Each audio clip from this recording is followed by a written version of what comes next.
Hi, Adam here with some quick admin, then we'll get right to this week's episode of Dice Punks, which we had a lot of fun recording. Unfortunately, there was some deep wrongness in the actual recordings of this episode, causing wrinkles to several of the original audio tracks, most of all mine. I've tried to get them into shape as well as I can, but I couldn't quite make it sound as good as our last few. My sincere apologies for the dip in quality. I only wish I knew what had caused it. I hope you enjoy, and we should be back on our usual gradual audio quality improvement by next episode. Hello, and welcome to Dice Punks, a tabletop role-playing podcast where we focus on playing full campaigns in less well-known systems. This week in episode 18, our only somewhat trepid heroes are faced with strange, unexpected, powerful visitors.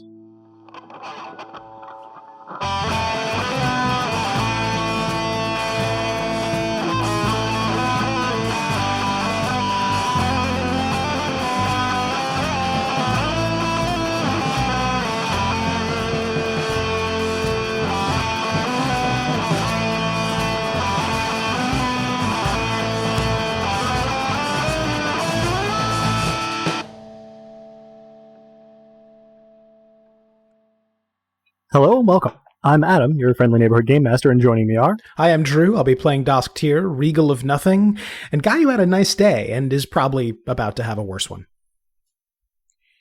I'm Robin, and I'll be playing Lyssa, the diplomatic and desirous Duchess of Fury. Hi, I'm Des, and I will be playing Ramnet, Prophet of the Obsidian God, erstwhile philanderer, and current cuddle buddy. Aw.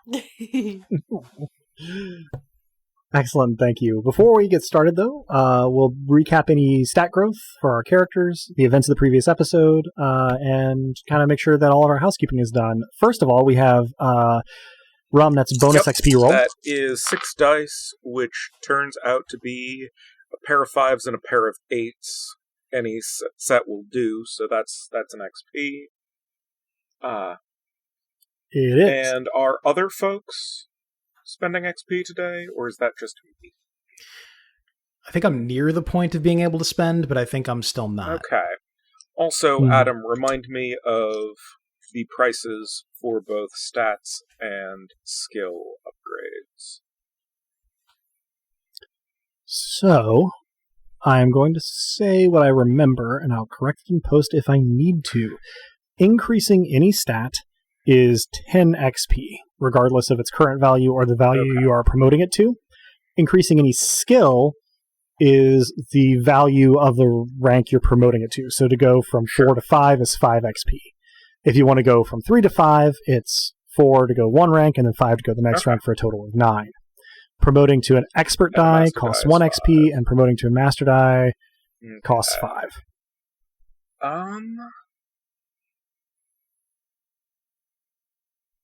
Okay, so I have 6 spells, or 6 XP worth of spells to buy, since I'm not going to get Liquid Loquaciousness. So I'm getting Clearwater Oracle, which is shenanigans. It is a divination that has a chart involved and is not something you can ask a specific question about. Brightwater Oracle, which is described in the book as, this spell is, more or less, a clue dispenser. And Unlikely Avoidance, which is one of the flavors of get a master die for height and minutes spells. This one is for stealth. And then, I think, since I have 5 further XP, which is 1 shy, but that's fine, I am going to promote my 1 die in Counterspell to an Expert die as a telegraph and a reminder for next time to bump it up further. Most excellent. I believe we had indicated that was all of our XP expenditure this time. No one else is doing anything. Yes, I will continue to hoard mine like a dragon. I, too, am dragon-like, for now. I can't wait to see what you guys do with How much XP are y'all at? Well, too bad then. I'm at 3 immortal XP, so it's not. This is not a princely or dragon-esque pile. Fair, I do. think Alyssa's got I a little do more. functionally get I've got double 5. your guys' mortal XP because of that lore stunt. It accumulates Which quickly. is Yeah. delightful. And I've, had so much opportunity to use all of my toys. For those who may not remember, I mean, I spent some of it. There was a flash sale to learn some Diamok, so I took advantage of that. And then there was an in-character decision to get real good at sort of physical combat after the disturbing experience on the ship, which so far has not actually been useful at all, which I sort of love from a narrative perspective. But yeah, I have similarly weird plans for these, but not just yet. I do look forward to it. And yeah, it accumulates more quickly when things go wrong than when things go right. Sure. So, as for getting into the gameplay, I have to issue a brief correction to myself from last time.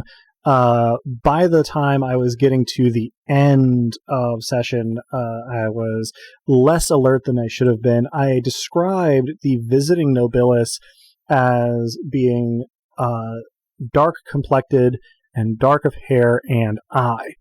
However, one of them, while dark complected, actually has light hair and light eyes. I'll get more into that in a moment, but I felt very stupid when I listened back to it because I had the descriptions written down and I just flubbed it. So, apologies.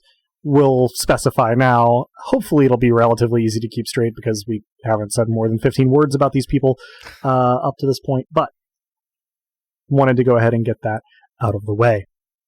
So, if anybody is doing continuity checking or CinemaSins analysis of this podcast, that was an error and not a plot hole. The earliest Also, day. God help Looking at you, Dan. Yeah, totally. Punk sins? I don't even know. Do people do that for podcasts? They must. I'm sure it's a thing. I hope not, but gosh, you never know. So, I believe that it is Dask's turn to summarize our previous session. It is at that. Well, Ramnet, I now know, had moved his operations to the manifestation, and in the midst of his usual duties with the supplicants of Fermata, he heard that the statue had changed into a triumphal pillar, which, well, he knew what that probably meant. And indeed, among the crowd, he saw us returning and carrying Apatia amid the quietly celebrating throngs. We took Apatia to get some medical attention. She was covered in blood, of course, though not all of it was hers, of course. And we set up I'm struggling to come up with something that isn't a bit of an anachronism for us, but you, dear listener, we have a special relationship, you and I, so let's call it a baby monitor, to know when she was ready for us to return. We ran into Kea and Moxie and Fad, two of whom now considered themselves lightward, the third not so much, being more or less made of light and all. Ramnet was then summoned back to work by an acolyte, and at the entrance to the manifestation, he encountered an ungracious swarth who had a note from Ramnet in Ramnet's hand, scheduling an assignation of some kind, though Ramnet had no recollection of writing it. And then, a stroke of genius. Lyssa relieved Ramnet of his duties for a while, allowing the two of us to have a moment's peace together, while she, I assume, had a very easy time with the supplicants. And, as she left, she encountered some strangers, two of whom she immediately knew to be nobles. Indeed, and that's pretty much where we're going to pick up.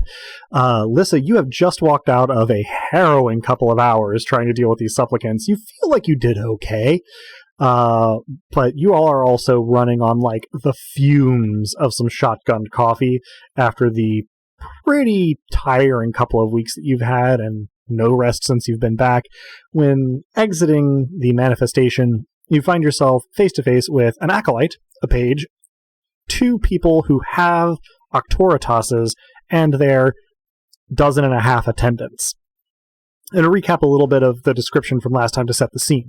You are on the steps of the manifestation. They are near the bottom. The two, presumably nobilis, because who else would have Octoritas, are 2 steps up. All their attendants are still in the plaza in front of the manifestation. The attendants are dressed in these sort of... they're leather vests maybe that go down to about their waist, that have sort of like a deep V in the front and back, so they seem more decorative than anything, as well as cloth like us Earthlings might recognize them as kilts, but it's not really a garment worn in Taraxis. And the two nobilis are both wearing just the kilt part. They are bare-chested. They are a man and a woman. The man is slightly larger, although under 6 feet. So you tower above them, especially from your vantage at the top of the steps. He is sort of like a deep golden complexion with very dark glossy hair and sort of like loose waves down past his shoulders, very dark eyes, and sort of like features that Lyssa you sort of perceive as strong, right? Like everything about his face is like well defined, and he stands with a confidence that bespeaks less of like his physical strength and more of his comfort. He seems sort of like lounge in a standing position, if that makes sense. Next to him, the woman is shorter still. She has much darker skin and quite light, kind of short hair. It's this golden color. Her eyebrows as well. Her eyes are sort of a sky blue. Which her sort of stands out a lot from the rest of her appearance. Their sort of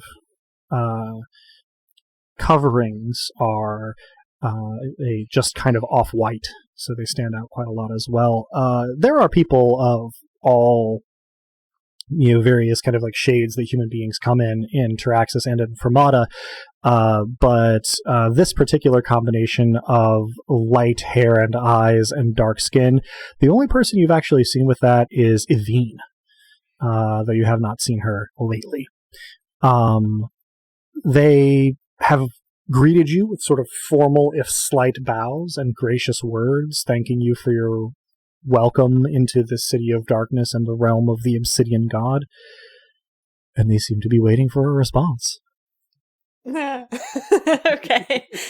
This is one of those weird moments where I really should have thought through playing an incorrigible flirt before putting myself in situations where I just had a conversation with Kea, not even last session, so not too long ago.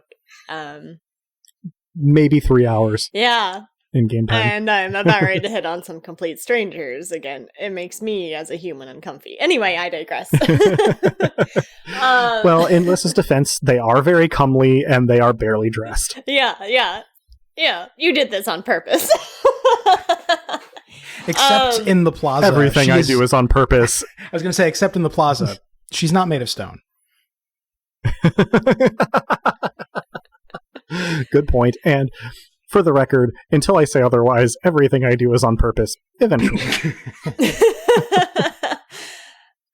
So I'm going to give them a very warm smile, and perhaps my eyes are going to linger a little bit too constant on the blue eyes of the lady, just because you pointed out that it was something that we don't seldom see, and I'll say, I'm afraid that you've caught me at a bit of a disadvantage. I just returned, so I didn't know to expect such lovely company, but if you would be interested in a drink or perhaps some food, I know of a place. And then belatedly I remember that they bowed, so I returned the bow. Please roll me Charm plus Fascinate. And this normally has a master die for you, but you are dead on your feet and you lose the master die from your pool. Monster. This is just continuing what was going on last time. I have 2 2s, so I at least have a set. You do have a set. You're paying, as you indicated, the most direct attention to the woman. She is impassive while you are speaking, but when you are done and give them a little bow, you see her mouth quirk in kind of a tiny little smile. And she says, We are unfamiliar with the customs of this land, but if drinks are a form of ceremonial greeting, and she loads that phrase with a little more skepticism than is necessary, though the smile does not leave her face, then we would be happy to accompany you. May we bring, and she gestures, our entourage? Of course. All are welcome here. If there is a particular welcoming ceremony that you're more comfortable with, I am all ears. Can I discreetly do a realm miracle? I don't know how to potentially ping Dask and Ramnet on my little, I don't know if there's a way of pinging them, like a miraculous cell phone, a beeper text, perhaps, like anything to be like, Noblesse here, help! So you could do a ghost miracle that basically taps Dask on the shoulder. Dask would be easier. You could still do Ramnet. But you can't really...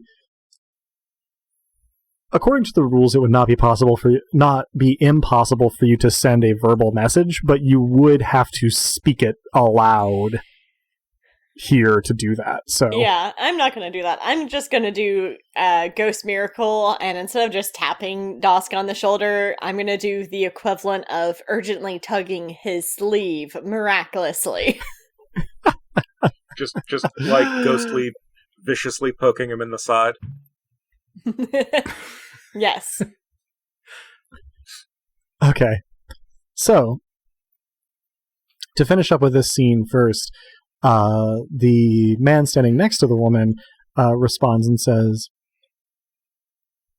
"We are happy to do here what your customs are, and perhaps we will entertain ours later, but thank you for making us welcome." And he inclines his head a little bit, again, seeming extremely at ease.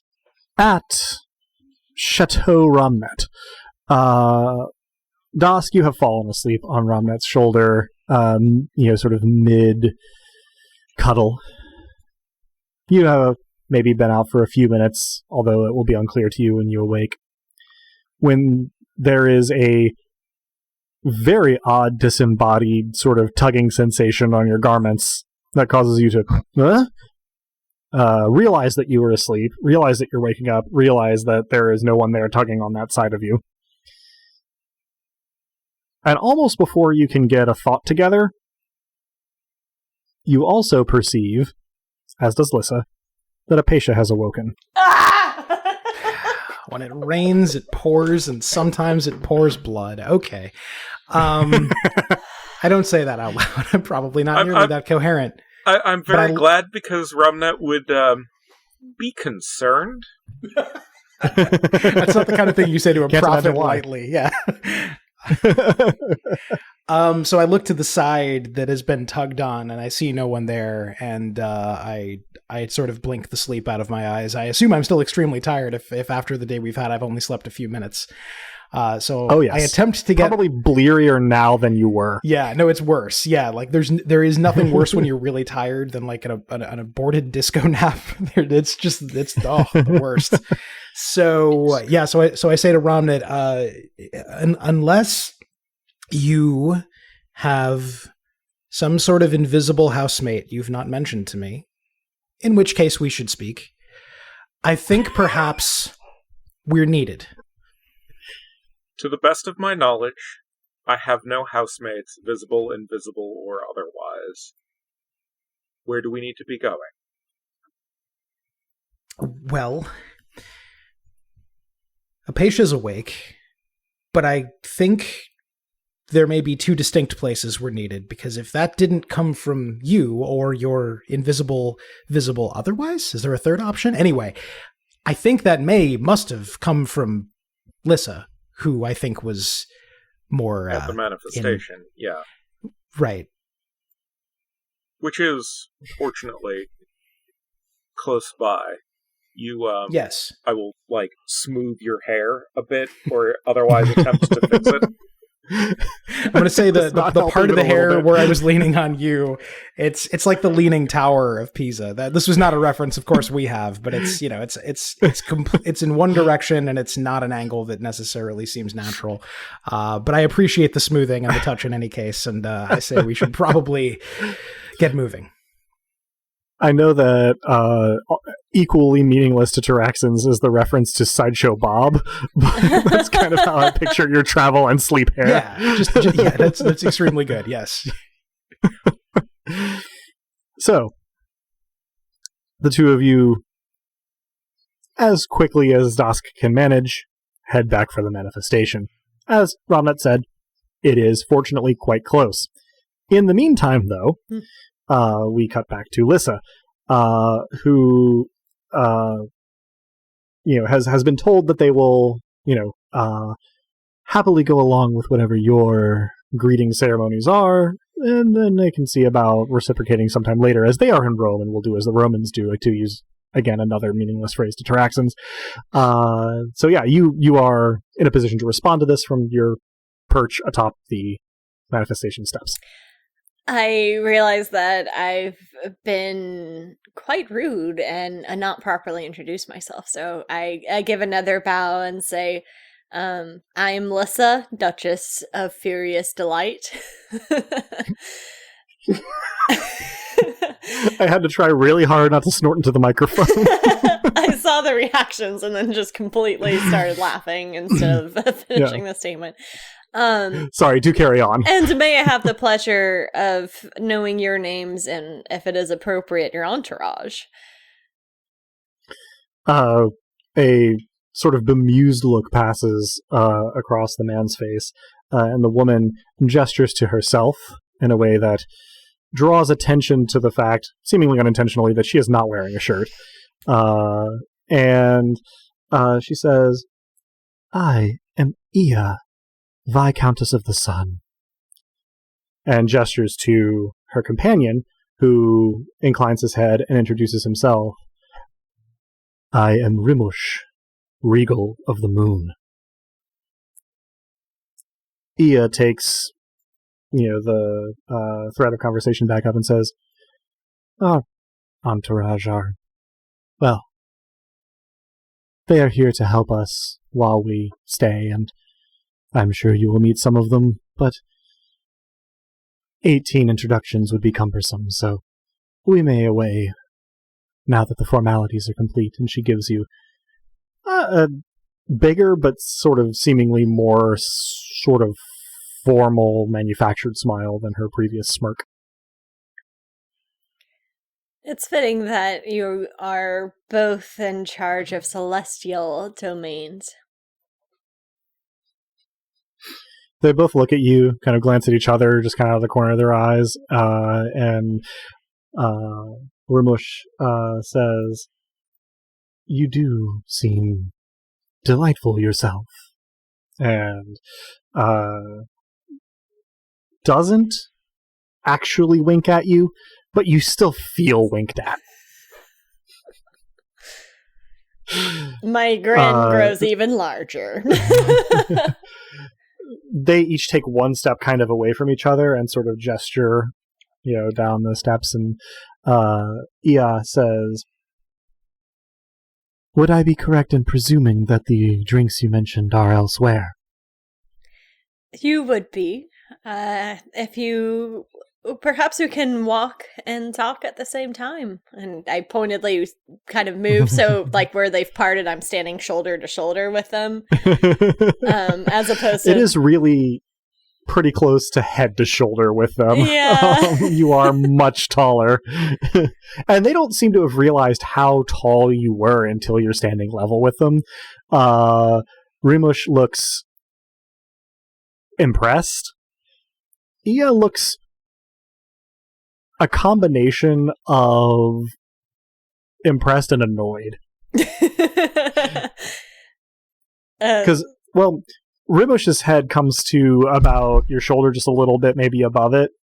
If my math is right, which it may not be. But Ia's head is barely clearing your elbow. I offer them both my arms. Almost in sync, they glance at your arms, glance at each other, glance up at you, and then glance back to your arms. Roll another fascinate for me, please. Still no master dice. Still no master die. You will not get a master die until you have rested quite a bit. Ah! I got 2 10s.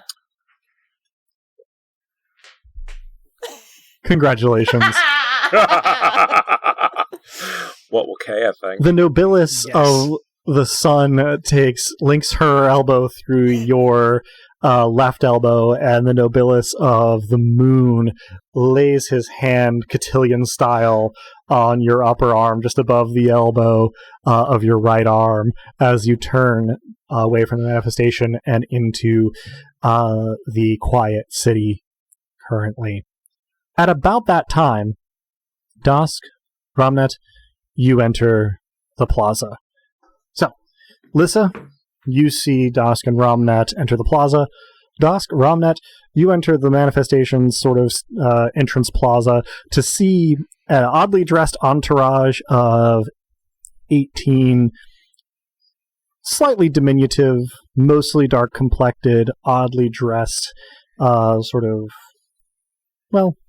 presumably servants, and 2 completely shirtless, bekilted nobilis. Dask, you're aware that they're nobilis. As soon as you see them, you perceive their auctoritas. For the record, the man, Rimush, is about as bright as Dask, and the woman, Ia, is about as bright as Lyssa, approximation-wise, anyway. In terms of auctoritas. So, you see these 2 coming down the last couple of steps of the manifestation, literally arm in arm on either side of Lyssa. An acolyte and a page stand impassively and open-mouthed with perplexity, respectively, at the top of the manifestation steps.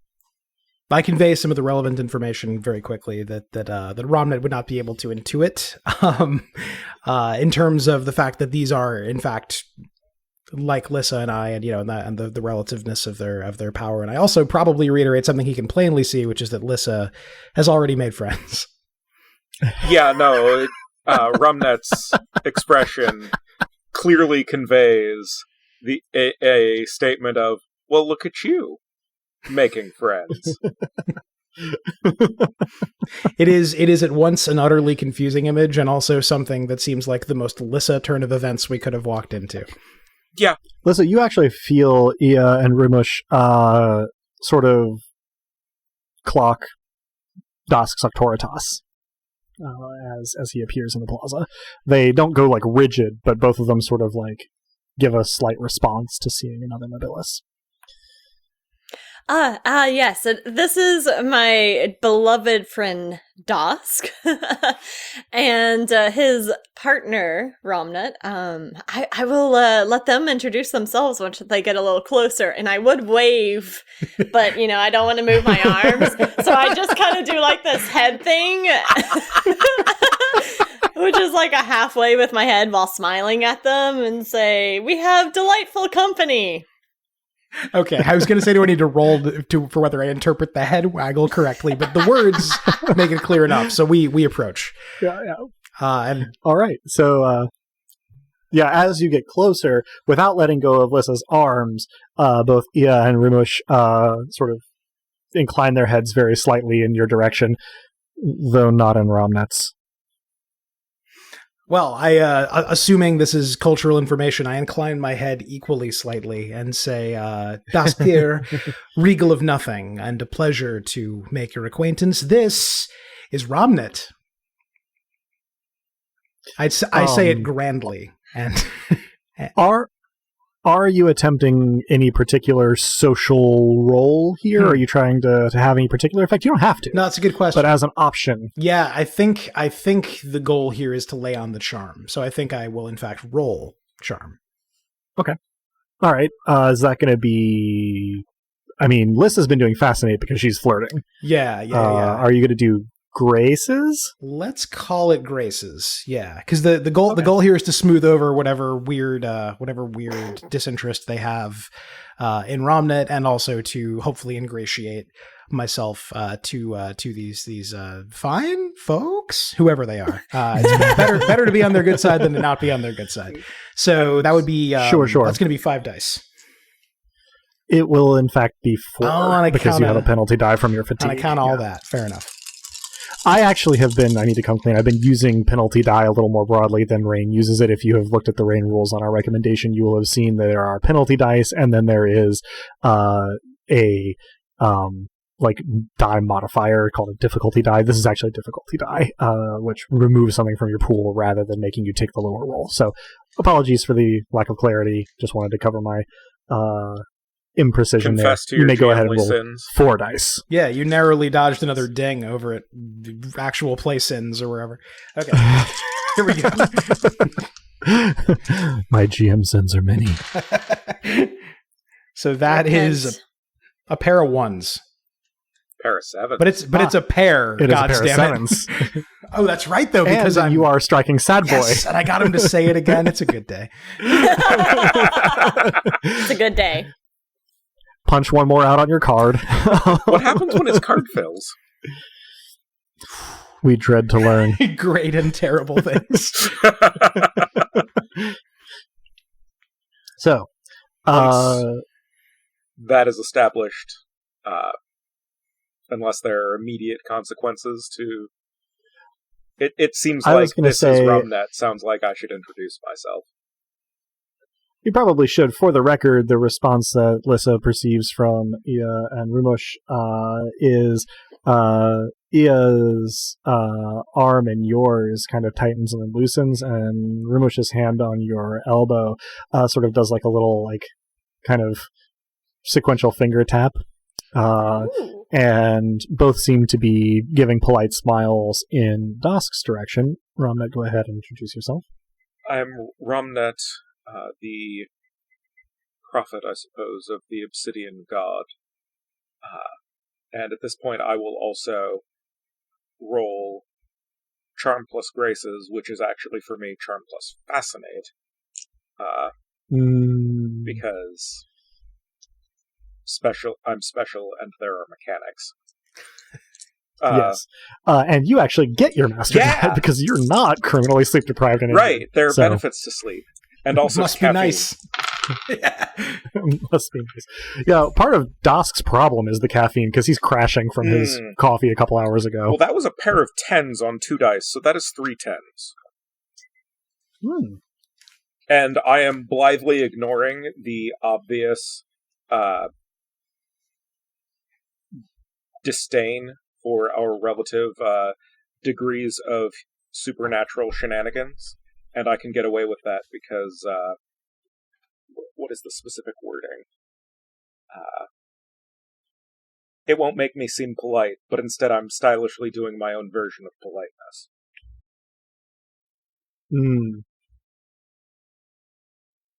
That being romantic outlaw charm, which allows me to use Fascinate instead of Graces. Indeed. So you actually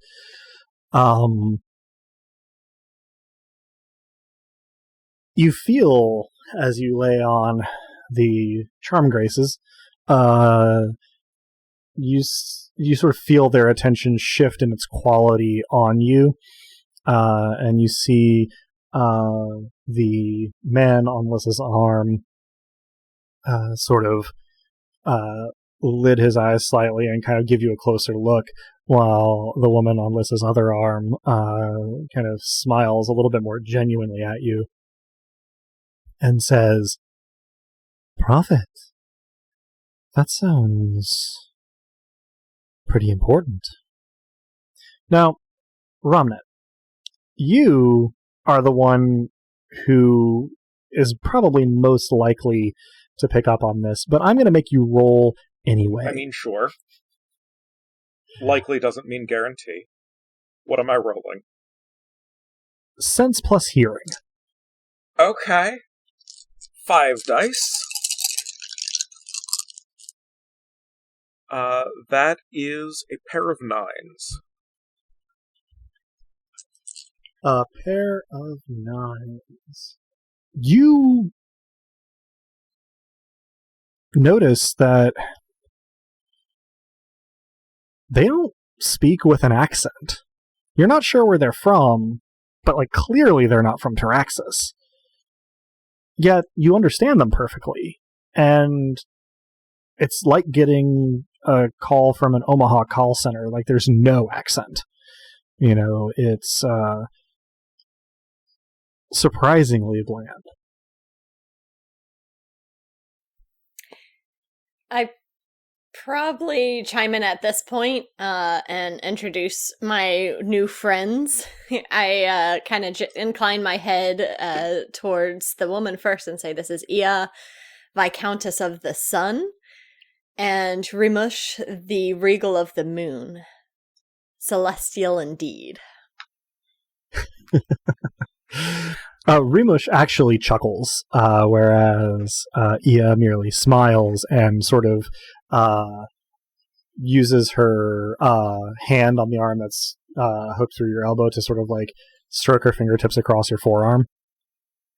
And they both incline their heads slightly and say, or Ia rather says, "Thank you for your hospitality here in this city of darkness. The Obsidian God is a gracious host, as are the three of you." Rimush picks up and says, "I'm told we're headed for some drinks, as seems to be the custom for greetings around here." Indeed. I should have panic looked at Ramnet. I will just unflappably cover that the provision of food and drink is a core part of the hospitality of Fermata, it's true. Are there any preferences or aversions that we should be aware of? Rimush says, "I think I'm more interested to see what the customs here are like." And Ia says, "And for my part, I always like to try new things, so your choice." All right, so if on the assumption that both of our nobles are possibly looking to me for knowledge of where we should be taking these folks, I will guide us to... Sorry, Adam, I'm going to be mean.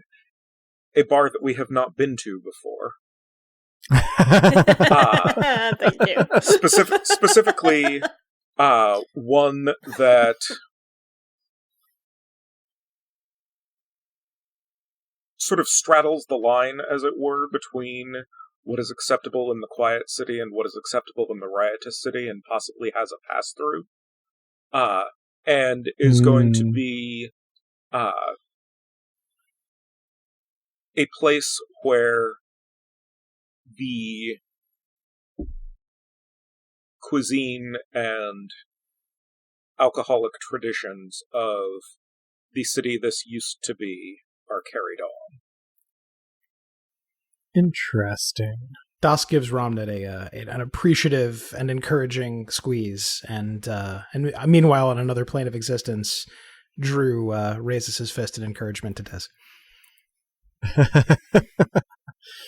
Okay, so Ramnet, you come to this decision in a moment's thought and sort of beckon for everyone to follow as you turn around.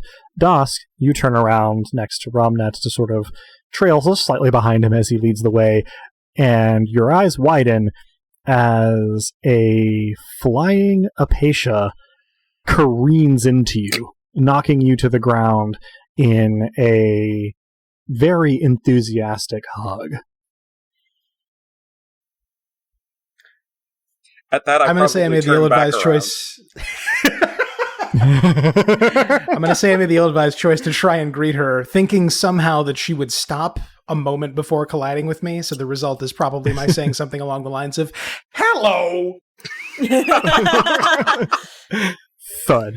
You hit the ground with an oof that drives not all of the air, but some of the air out of your lungs, and Apatia squeezing you, not to rib-cracking intensity, but to I'm too injured for this intensity.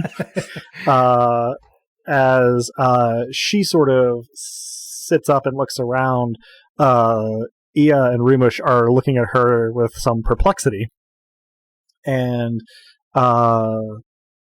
Apatia stands and looks like she's going to hug Lyssa until she sees Ia and Rimush on your arms, at which point she gives you a full sharp-toothed grin, and addressing apparently the both of you, says, "Oh, this place is lovely.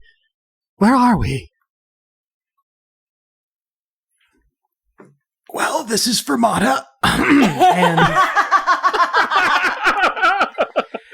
it is very good to see you up and about and lively. Perhaps we should stand. That is an in-character sword.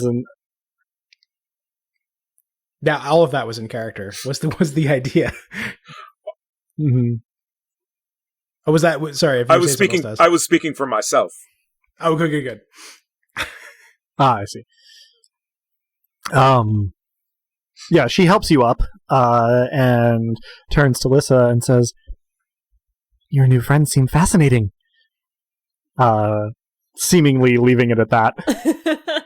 I repeat the introductions I gave earlier and then return Apatia's very toothy, fanged grin with one of my own and say that my delight upon seeing you alert and happy and well is fitting of your domain of sensation.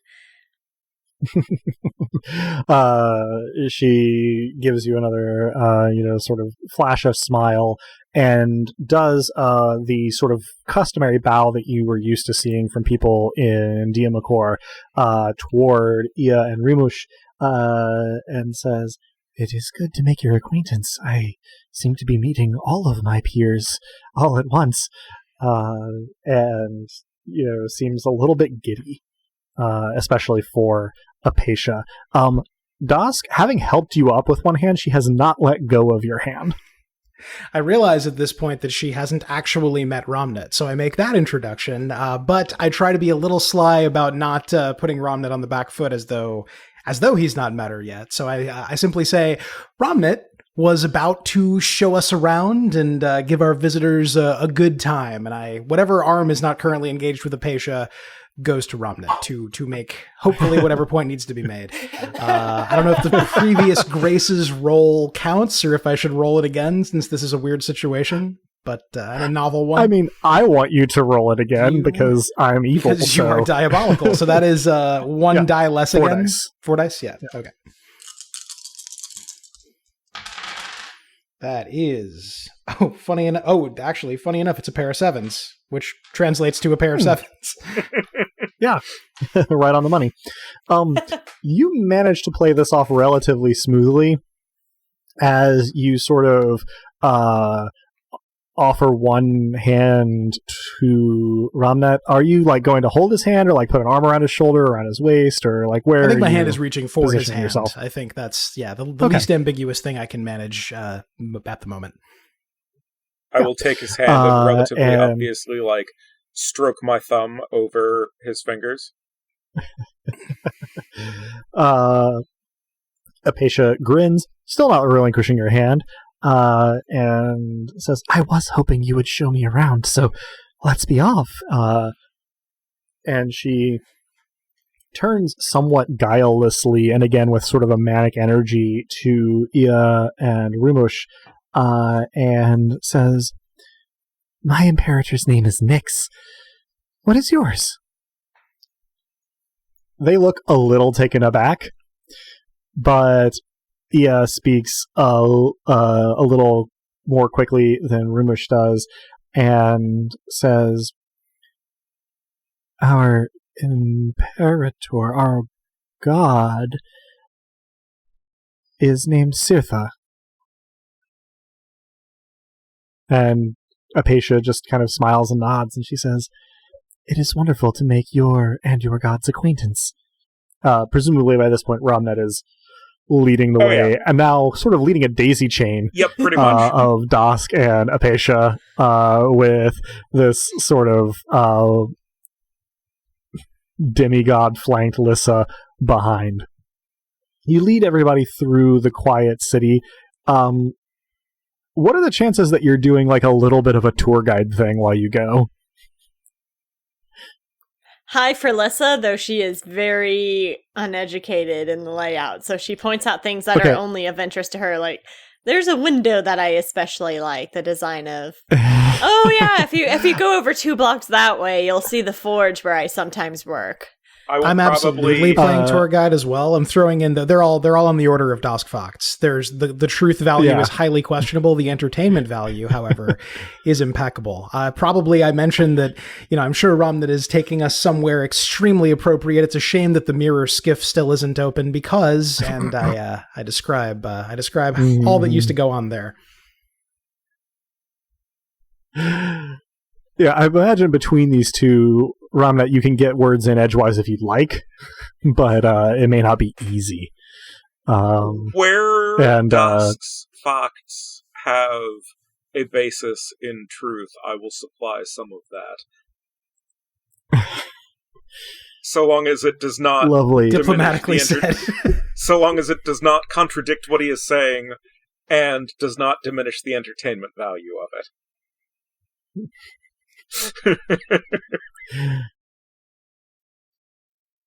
So, in this manner, you proceed through quite a bit of the quiet city. Iya and Rimush are particularly interested in the people walking into and out of the canals, which necessitates an explanation of the riotous and quiet cities.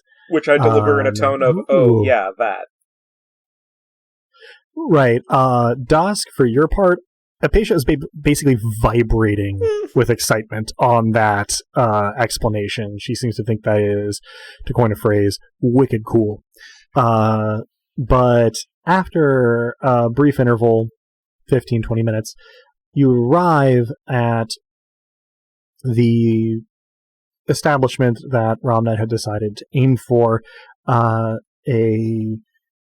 sort of restaurant by day, tavern by night, that is called the Obsidian Falcon. I love it.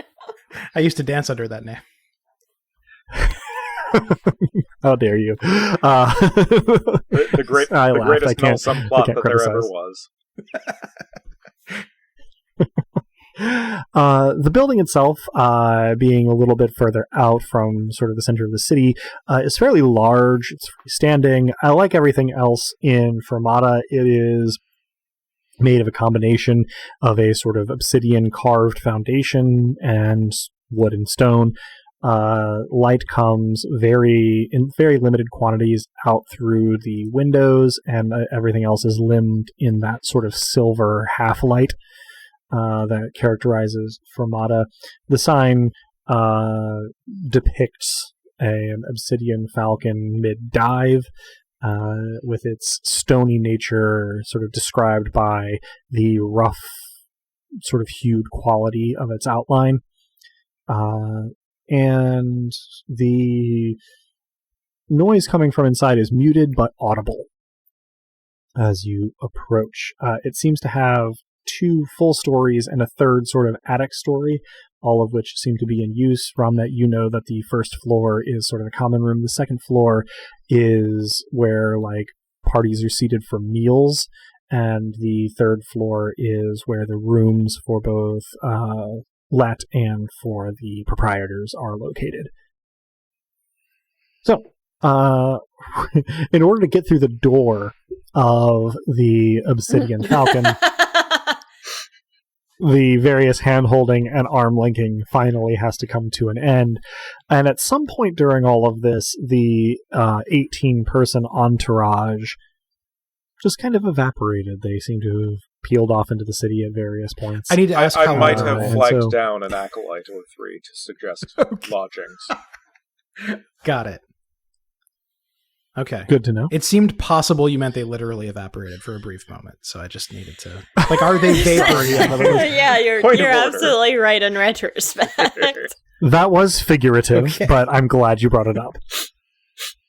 Walking in, this is the cleanest, most nicely appointed common room you've yet been in. I should say that Dask and Lyssa have yet been in Fermata. There are, sizable hardwood tables with carved chairs. The bar itself is, quite grand, has some gilding on it. It's the equivalent of going to the expensive restaurant in town. And you are greeted near the door by a man who is tall, but not as tall as Lyssa, and dressed in the height of Fermatan fashion, which is to say matte black clothing with silver highlights of accessories. And he gives you a officious bow, especially upon seeing Ramnet, and says, "Prophet, my lord and lady, esteemed guests."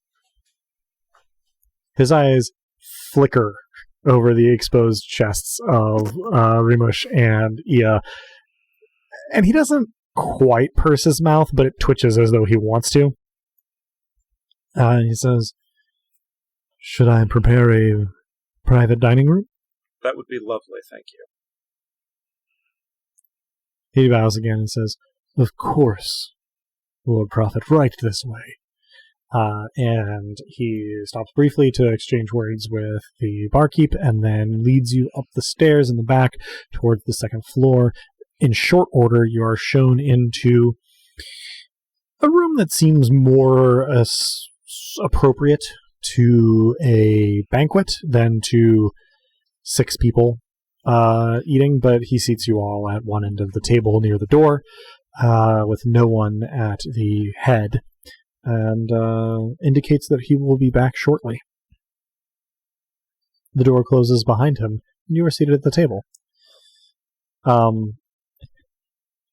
The seating order that your server has indicated is optional. You certainly can break it, but he directed Lyssa to a seat between Ia and Rimush, and then Dask to a seat on the opposite side of the table between Apatia and Ramnet. Seems about right. Yeah, I'll go for that, but since we've all let go of each other's hands and arms and limbs and what have you, the first opportunity I get, I give Apatia a warm hug and probably spin her a little. She hugs you back and giggles somewhat. It is notable how giddy she seems to be. You are seated. I think this puts Ramnet across from Rimush and Apatia across from Ia, with Dask across from Lyssa, should the seating matter. By the time that your server comes back, and this is, of course, not like a modern American restaurant. He lists the things they have prepared this evening in terms of food, and Ia and Rimush both just say that they would like whatever he recommends, as they seem kind of unfamiliar with the dishes, which tend toward meat stewed with fruit and vegetables, and then flavored with herbs and spices. This could be poultry, red meat, or fish, although you're not sure where any of it comes from now that you think about it. And as far as beverages go, the sky is the limit. Of course, Ia and Rimush do not really have any frame of reference for Taraxan beverages. And so they are going to, and they announce their intention to copy what Lyssa does.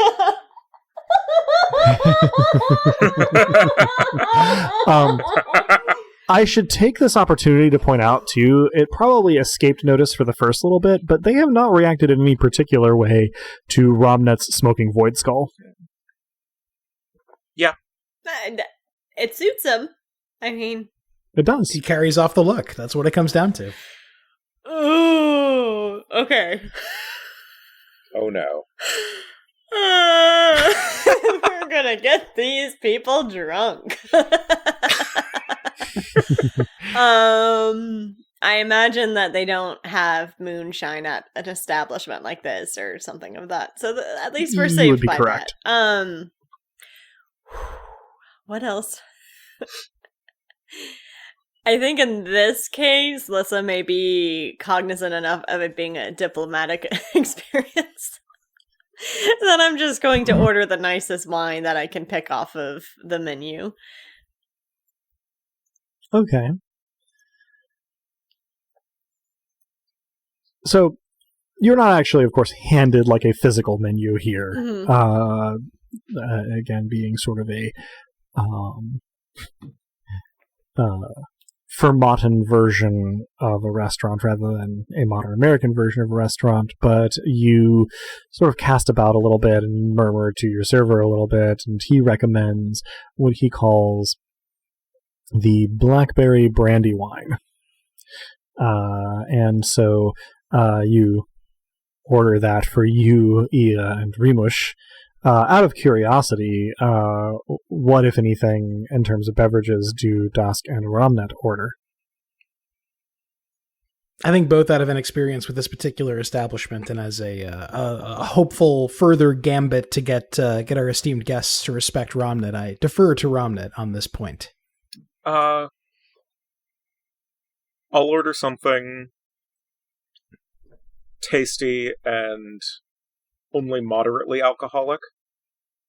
Out of probably both personal preference and an awareness of how tired Dask is. Yeah.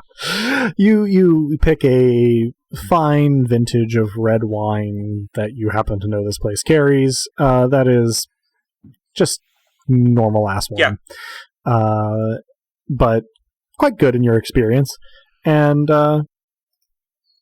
so your orders are put in when Apatia speaks up and asks your server, what varieties of blood do you have? Oh god, I The knew server that was coming. God damn it, Adam. blinks once, looking at her, and says, well, milady, I'm not sure I understand. We don't keep bottled blood on hand. Apatia, in turn, blinks once and says, you don't? Oh. And looks around the table in a sort of a brief panic and goes, no, of course not. She points at Dask and says, I'll have what he's having. The server nods once slowly and then wordlessly leaves the room. Good choice. Ia and Rimush kind of glance at each other across Lyssa, which takes some doing. They have to lean forward a fair bit to accomplish it. And then Rimush says, this is fascinating.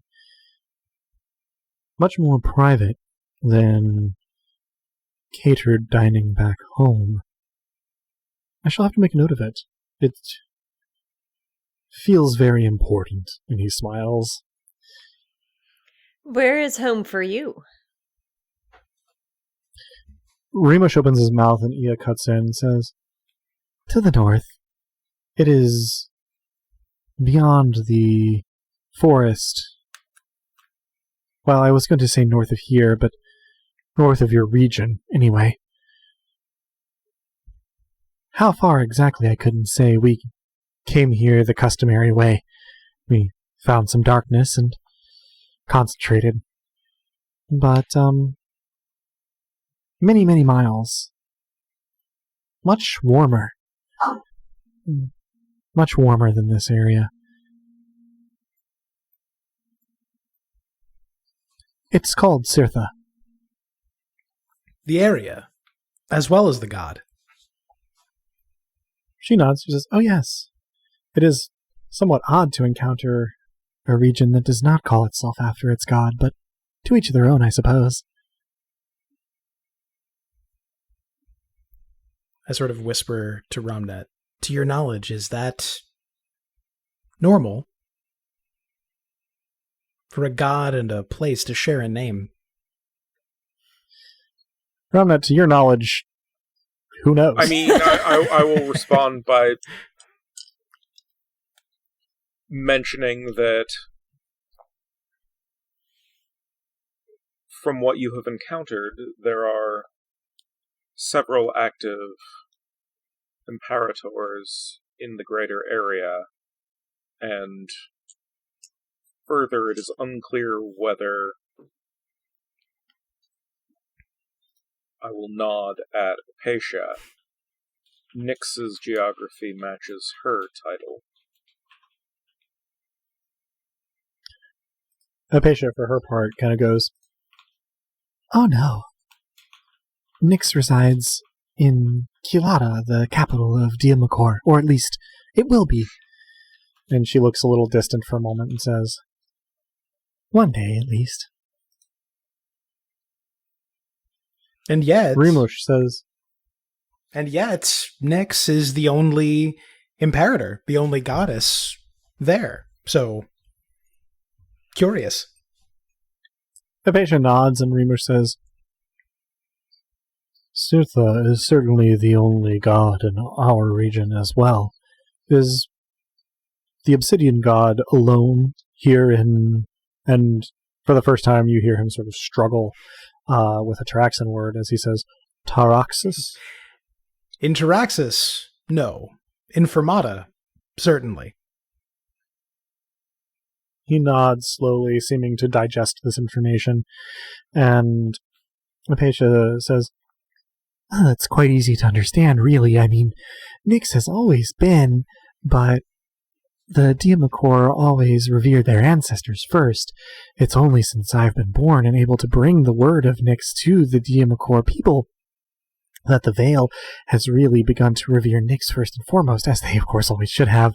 She glances around as though she's afraid of being overheard, and says, "But certainly not everyone outside the Vale yet recognizes Nyx's authority, as, well, as the two of you found out." And she seems downcast for about 2 seconds before she sort of bobs back up, buoyed by her sort of wave of manic energy, and says, "This is exciting, though. I never thought I would be able to see anything beyond the shores of the Vale." Yes, it seems we have a great deal to discuss, shall I say, professionally, as well as personally. This is a most happy, and I must say, most unexpected meeting. Have we gotten our drinks yet? Yeah, let's say while he is saying that, the drinks come in.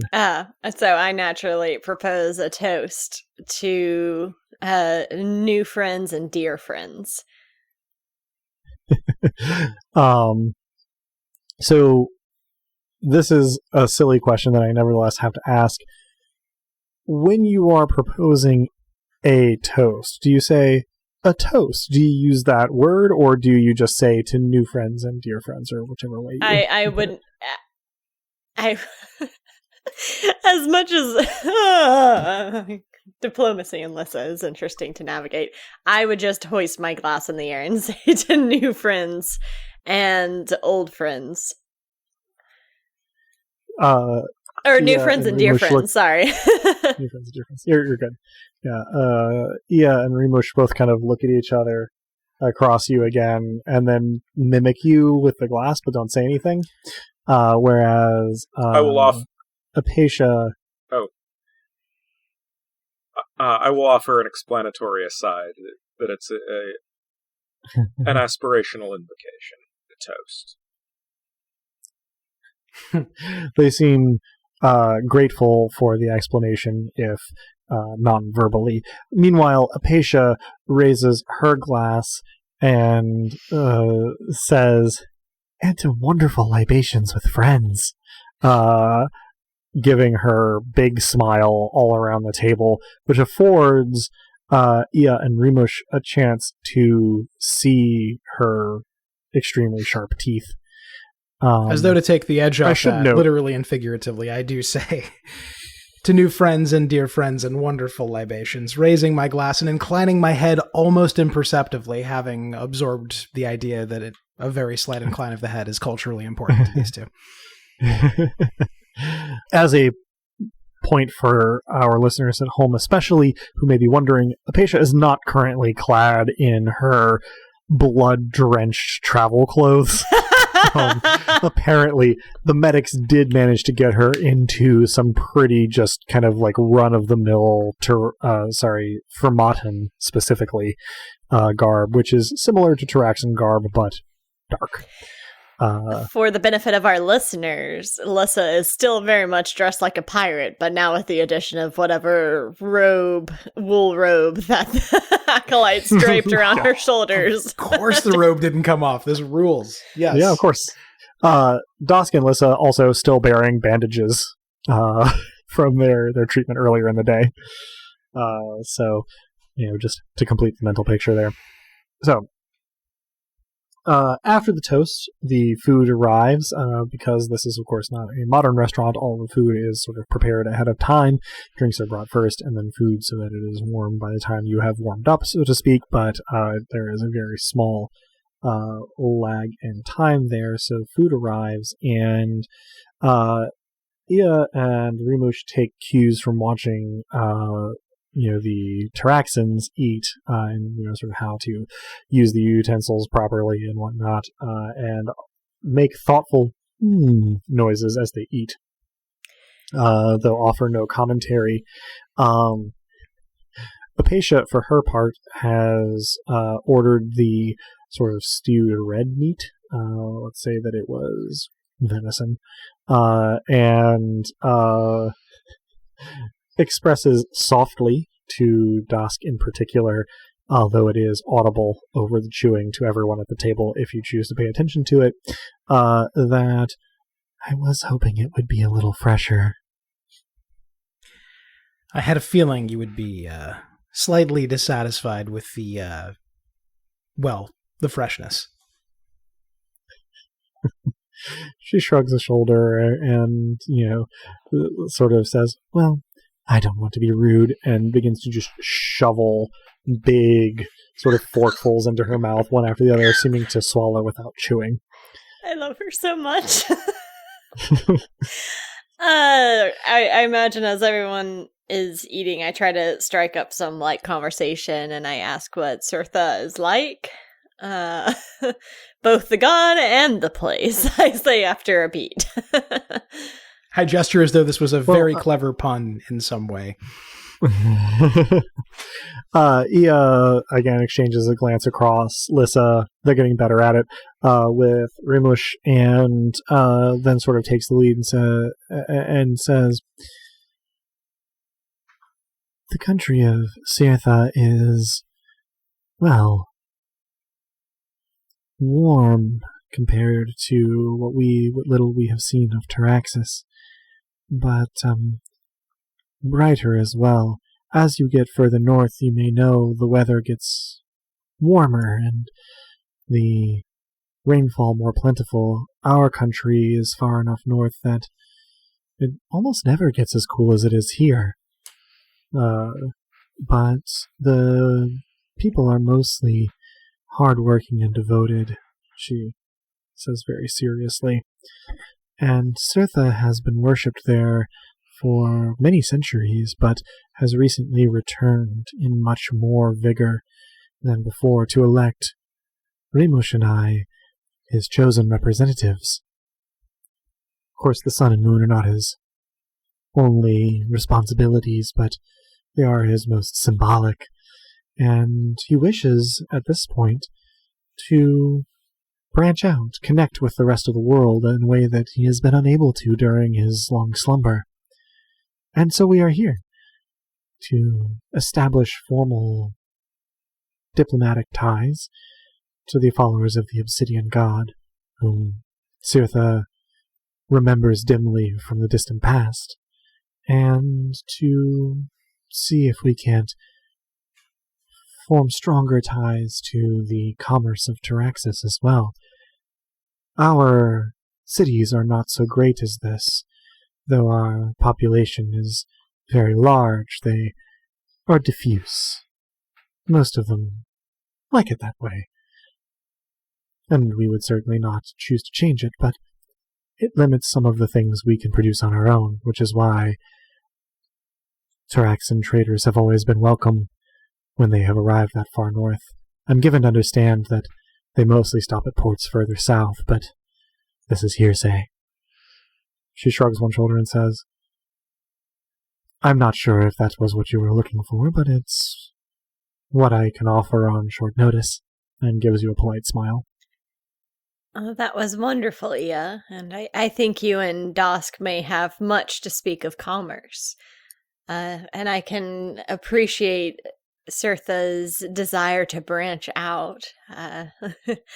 I think that is important that we work together, and I can't help but think that all of our domains are of relation to each other. Darkness, sun, moon, sensation, nothing. I trail off. I couldn't agree more, and I must make it clear that I am not that is to say, it's not about commerce in a divine capacity. That's a purely mortal pursuit of mine, but a lifelong one. You see, when I'm not here, it's not an interest of Mott's so much as of the Tyr family, but commerce. That's certainly an interesting reason to make the acquaintance of a god.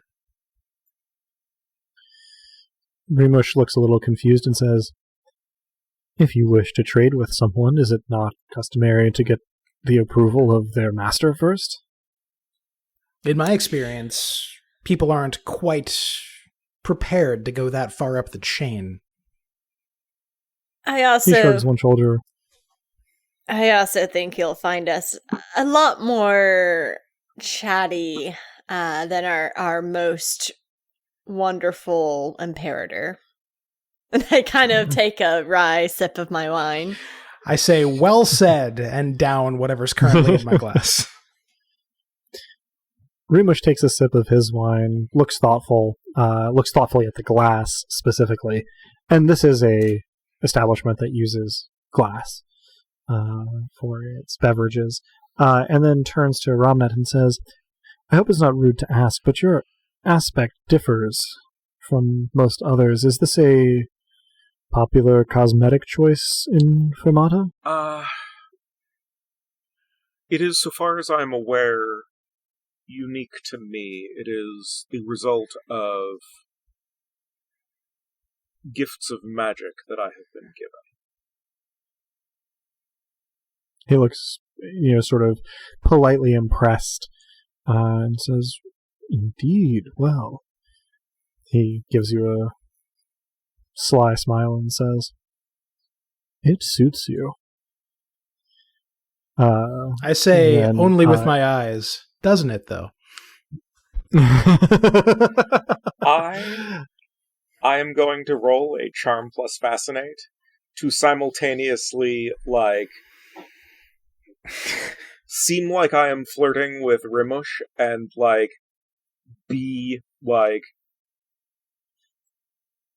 with more with body language than with eye contact, reassuring of Dask.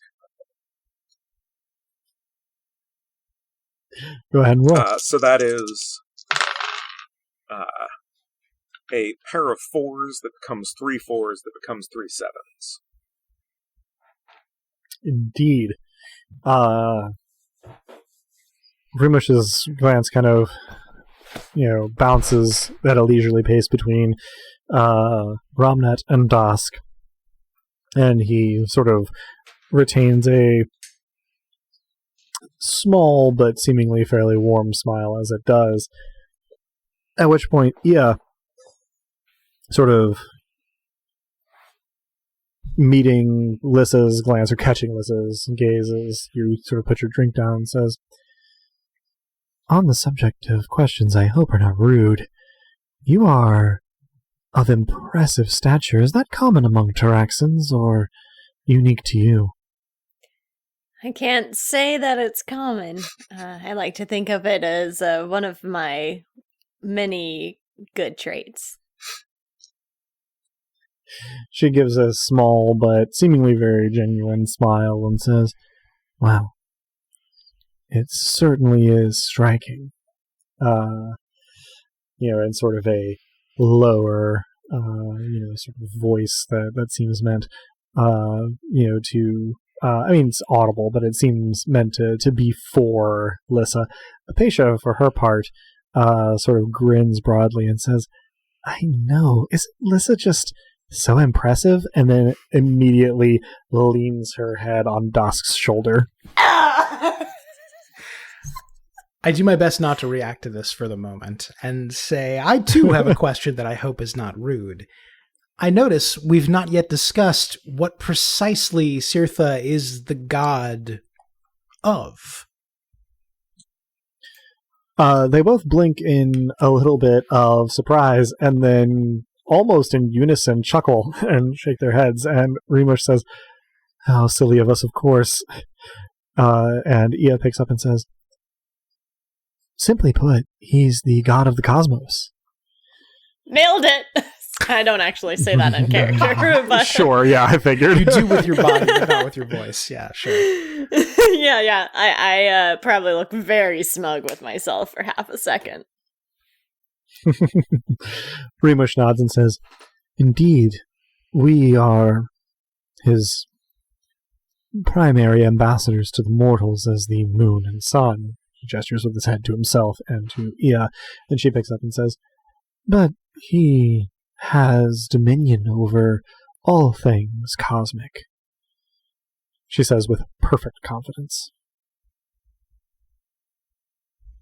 Well, it's not at all difficult to see how a god of the cosmos and a god of darkness would be natural allies. The cosmos containing a good deal of, well, and vice versa, I suppose. They kind of smile and nod politely. Dask, seated across from Lyssa, may not catch it, but Ramnet, seated across from Remush, probably does.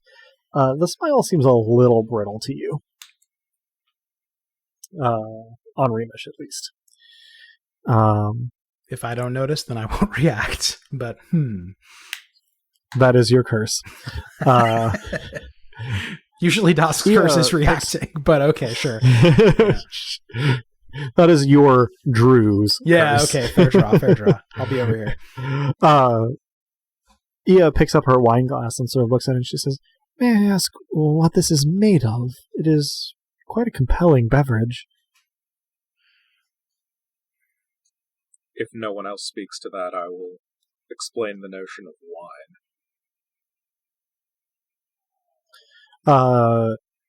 You give a brief but fairly clear explanation. Ia sort of nods and says, "I see. Yes, mostly in Cirtha we distill grains, but..." I lean forward. There's no reason you couldn't do it with fruits as well, I suppose. We just tend to eat those as are, though they are plentiful. Should you ever come to visit, and her gaze rests on Lyssa as she says that. I would rather like to visit sometime. It sounds lovely, and I do enjoy fruits and other things that are sweet on the tongue.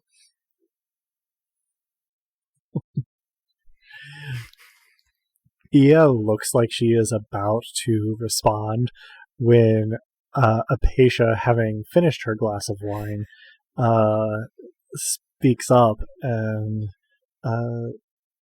says... He's laughing before he gets it out. She says, "This wine is almost as good as blood. Speaking of which..." And she looks around the table after trailing off. Her gaze, if nobody volunteers, lands on Dask. Seeing that, I quickly cut in with, "Ask me nicely later." Apasia's head swivels around to Lyssa and says, I only ask nicely. Of course you do. Ia and Rimush are somewhat bemused by this exchange. Apatia, you haven't really seen her red in the face before, but it appears that she is not used to alcohol, as she is flushing noticeably at this point, having finished her meal before anyone else, and her glass as quickly as anyone else. And after the couple of beats of silence, Rimush, he doesn't really clear his throat, but he gives a really throat-clearing kind of vibe before he speaks up and says, "You should probably know that Cirtha's control over the land of Cirtha is fairly absolute, but we haven't seen much outside of Fermata here. Reports from merchants say that Taraxis is, well..." And Ia helpfully chimes in and says, "somewhat dissolute." Rimush sort of, makes a non-committal gesture to the word, and then continues and says, "I suppose what we would want to know is, if we make an agreement with the Obsidian God, or with Fermata," and he nods toward Ramnet, "how far does that carry?"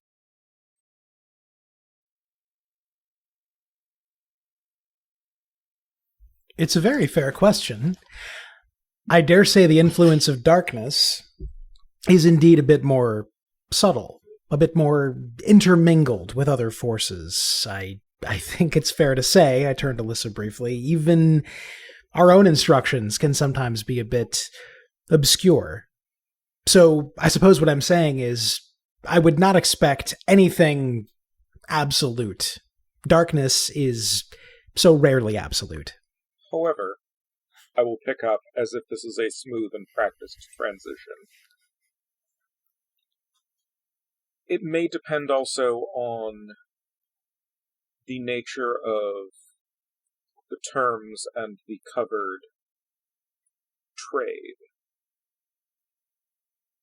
Additionally, diplomatic relations will vary somewhat, as Taraxis has several separable institutional governments, but Fermata is a place all unto itself.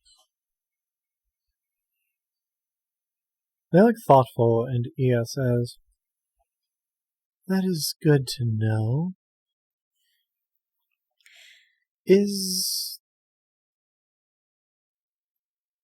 Are rumors of a place called the God's Woods exaggerated? We have heard of wondrous things your merchants have brought from there." Do I need to roll lore to know what the hell you're talking about with the God's Woods? You know of it. If you want to know anything specific about it, you can roll lore, but it is a honestly relatively small, by Taraxan standards, forest that sort of occupies the lateral coastline between the Vales and the southern trading cities, a little inland. And the main claim to fame is that there are seemingly authorless artifacts found there with some regularity that have unusual or even detectably magical properties to them that seem arbitrary. I think Lyssa would They actually are one of remember this based on the nature of the artifacts during our trip, so I would probably chime in and say, certainly.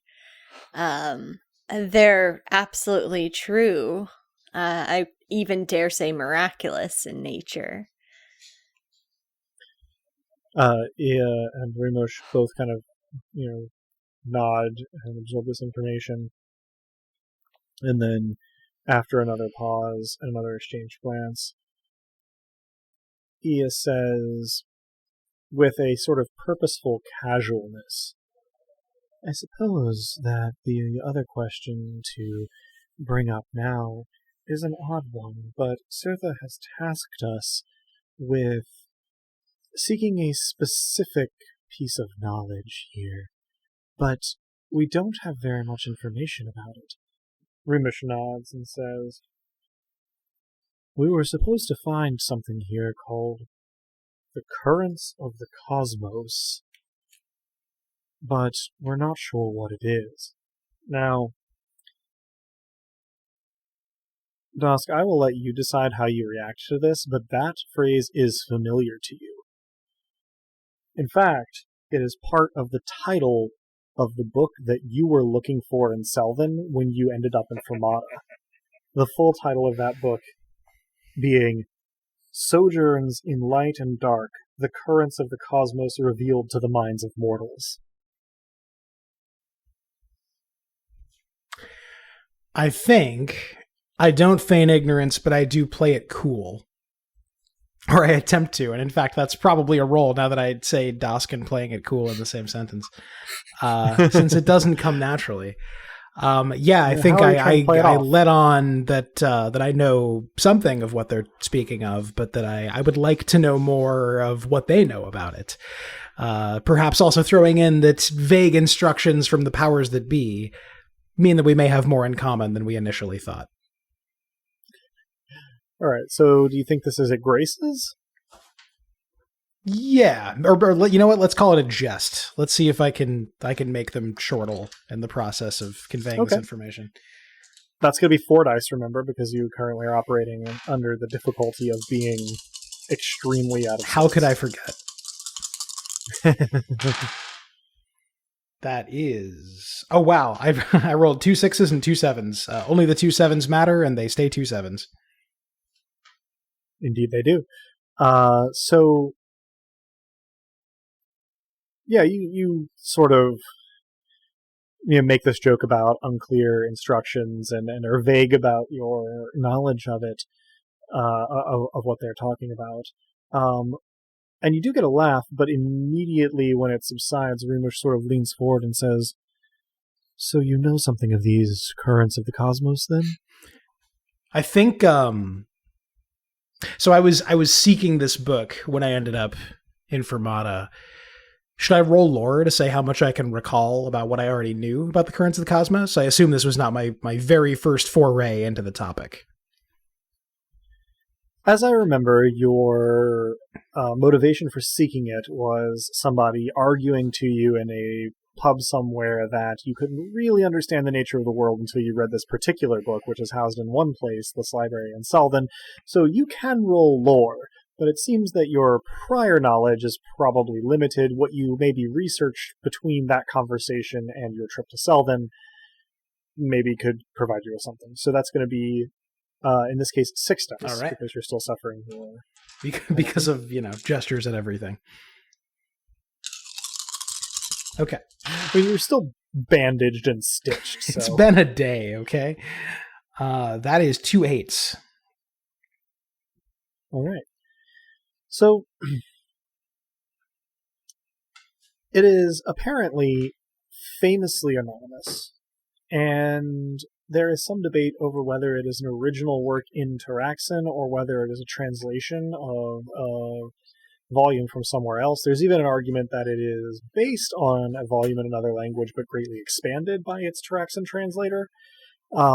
There seems to be only this one copy of it, and frankly, the knowledge about the book is pretty limited, but the people who know anything about it at least know a fair bit of its history. Only probably half a dozen people alive in Taraxis now have ever read it due to its scarcity, and now that you are finally able to revisit the idea, you are really not sure why you didn't find it in the library in Selvin, except for possible interference from Mont, although that's hard to verify one way or the other. I don't share that. I say that... Sure. I know precious little on the topic, but I've encountered others who seem to think it's very important indeed, and I may know where to learn more, although it may not be easy to obtain the information. And hopefully that was suitably non-evasive and yet evasive. Just mysterious enough. Both of your guests look thoughtful, and in the brief silence that follows, Apatia, from where she has leaned her head on your shoulder, snores softly. You made me snort into the microphone. Let the record show. I do not disturb her. And I ask our guests, do you know why this is important to you and to your god specifically? Ia shrugs and says, "We assume it is because of the subject matter. We didn't even know until you mentioned it just now that it would be a volume, rather than, well, any other form of knowledge or artifact. Just that Sirtha was interested in its retrieval." Well, much like commerce, a relatively direct correlation. Much like commerce, this is something that actually more involves the mortal world than, I gesture at the strangeness of Fermata. So, well, you may be speaking to just the right sort of, well, whatever I am. I say people, and you can hear the asterisk.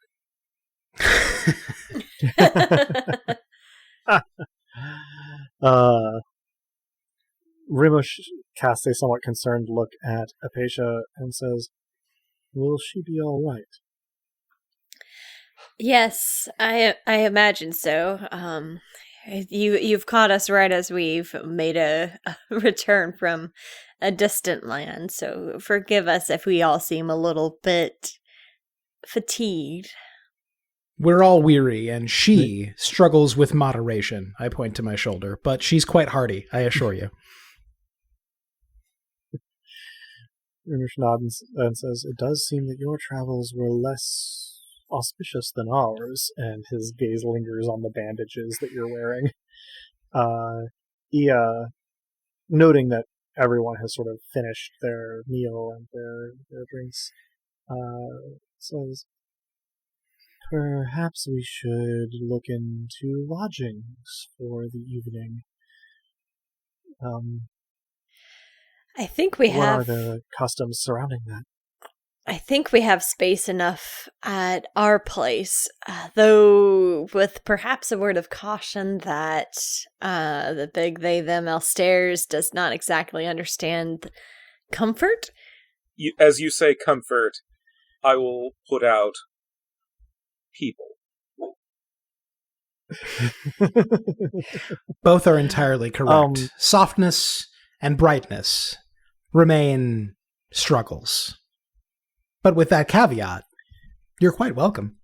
Alternatively, starting with, we could see to it that the acolytes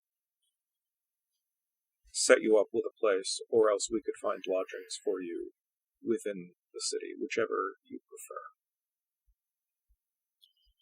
So starting in Lyssa's statement with your phrase, the they-them Elstairs, both Rimush and Ia look mystified by this formulation, though they kind of catch back up by the end of the combined sort of address, and Ia shoots a glance at Rimush and then back at Lyssa and says, "Well, we will certainly go with whatever is most seemly according to local standards, but I think that according to our customs, being invited to stay in the palace of the rulers," and she just gestures to Dask and Lyssa, "would be the most seemly thing, no?" I nod. I will nod as if, of course this is the case. I was simply, offering you options in case that wasn't your case. Cough. That which is most seemly is not always that which is most comfortable. So as hosts, we thought we would provide the full suite of options. But, again, you're very welcome. And we are happy to accommodate whatever needs your comfort may require. Indeed. You need only speak them. They both kind of graciously incline their heads and look at the table, and Rimush sort of somewhat awkwardly, the most awkward he's been, his natural sort of physical action of being comfortable, is disrupted momentarily as he looks at the plates and glasses and says, "What are the customs surrounding payment here?" It's He trails off. It's covered by me. We are your hosts. However, most people decline my offers to pay them gratuitously here. As you say that, or following on Lyssa's words, as our hosts, or as your hosts, there is no need for you, our guests, to pay for your food or lodgings. They will be seen to. Again, a sort of grateful nod of the head, and Ia says, "And the lodgings of our attendants, will there be room for them in the palace as well?" Point of order, will there? Just how big? All of us thinking that thought. So there is enough space. There probably aren't enough, appointed bedrooms, but you could get in beds, cots, bedrolls for it. If we're willing to go full Hierat, we can just have them sleep in the Great Hall kind of thing. You would probably convert, a couple of sitting rooms or something. Like the furnishings, the layout of the place is according to a vague idea of what a human mansion is like, rather than any specific architectural plan dreamed up by a professional human in that trade. Yeah, so I think we convey this information and just make sure that is what they are expecting and accustomed to, and that if that is the case, then we can certainly accommodate them within the aforementioned palace. They accept graciously and express that they are tired from their travels, though it seems that you are probably much more tired from your travels, and appreciate your hospitality, but that perhaps any further affairs of state, that is the phrase that gets used, should be conducted after a good night's rest. I think that's entirely prudent. I draw just a tiny bit of attention to Apatia, who I assume is still her head is still on my shoulder. I also after drawing attention to that, catch Ramnet's eyes and sort of gesture it, "I'm sorry," purely with eyebrows. There was a responding sort of, "Oh no, this is not your fault."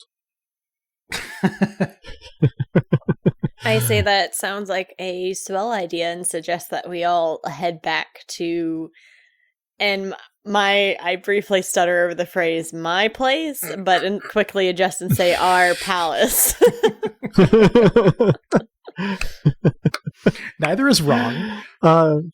Yeah, so your party decamps, and as you move through the city toward your sort of mansion in the neighborhood of the manifestation, slowly the entourage sort of trickles back into step behind Ia and Rimush, who are once again walking arm in arm with Lyssa. Okay. I was going to say, were it not for that, and assuming Apatia was still unconscious, I probably would have tried to offer to just carry her, but...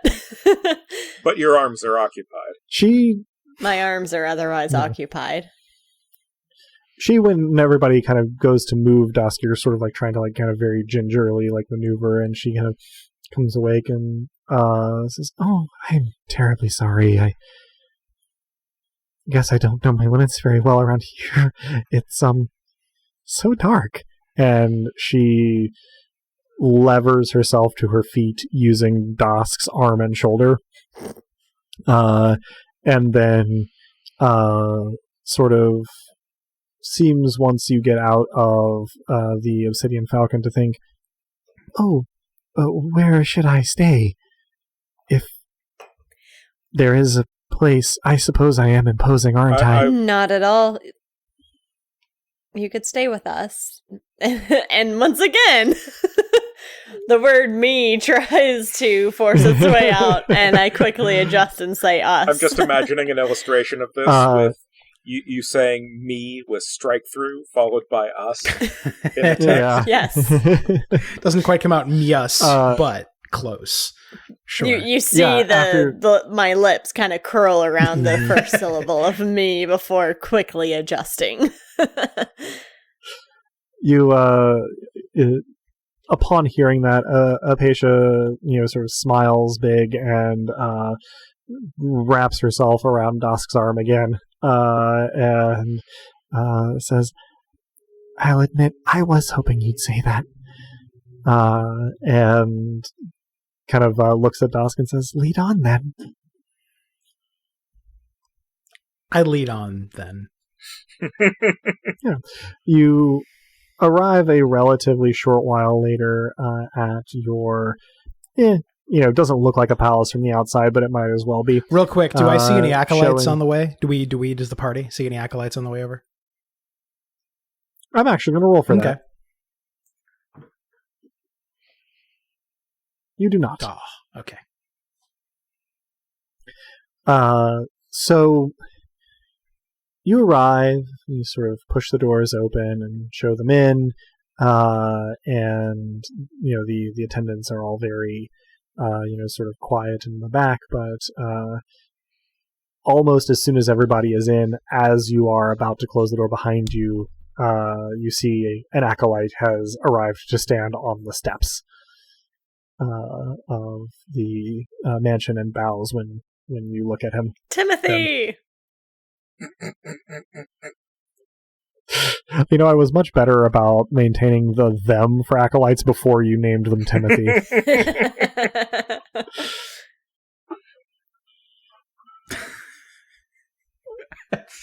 Sorry, I'm just enjoying that. I'm enjoying the presence of Timothy in our lives very much.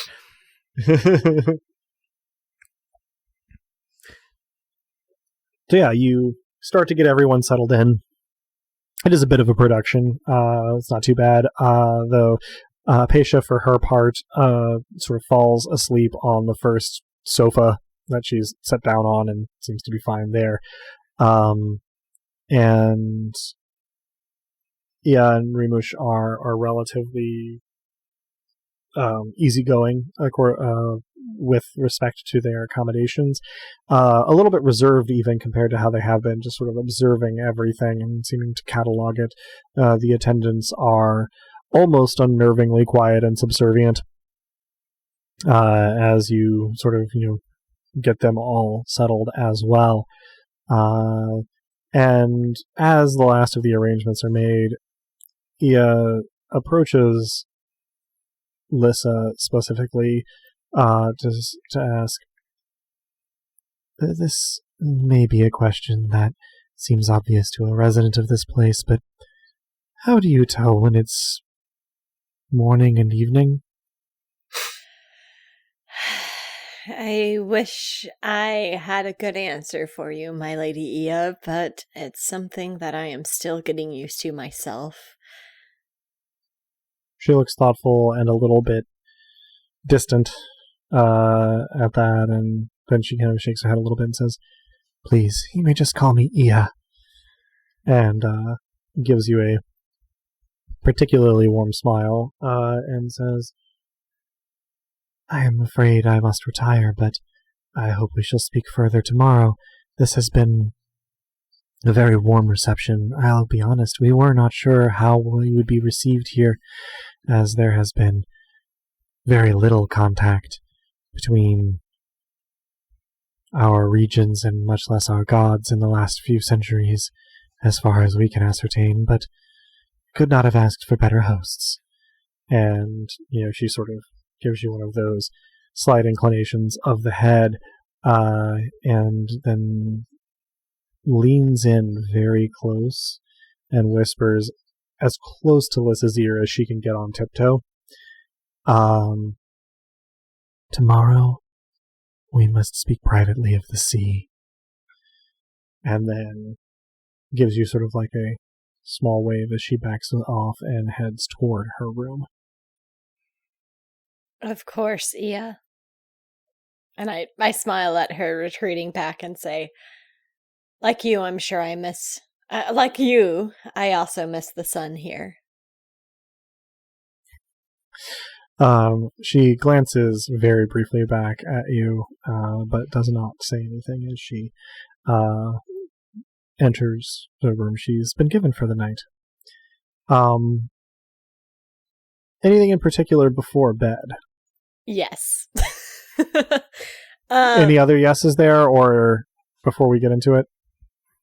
I guess point of order, Okay. point of logistics. At what point Sure. do we bid Ramnet adieu this evening? I assume he goes back to his own lodgings rather than staying at the will palace. probably see you all to the Palace of Principalities. I'm going to say that I say goodnight to Ramnet on the steps of the Palace of Principalities. The then. Principalities, if you will. The Principalities, if you will, and I shall. How dare you? That's specifically for you, Adam. You've harmed the Hollyhock God. No, and I say thank you again, and I feel the need to say I'm sorry again. Things never seem to get any simpler. I will say, after I kiss him goodnight, we knew what we signed up for.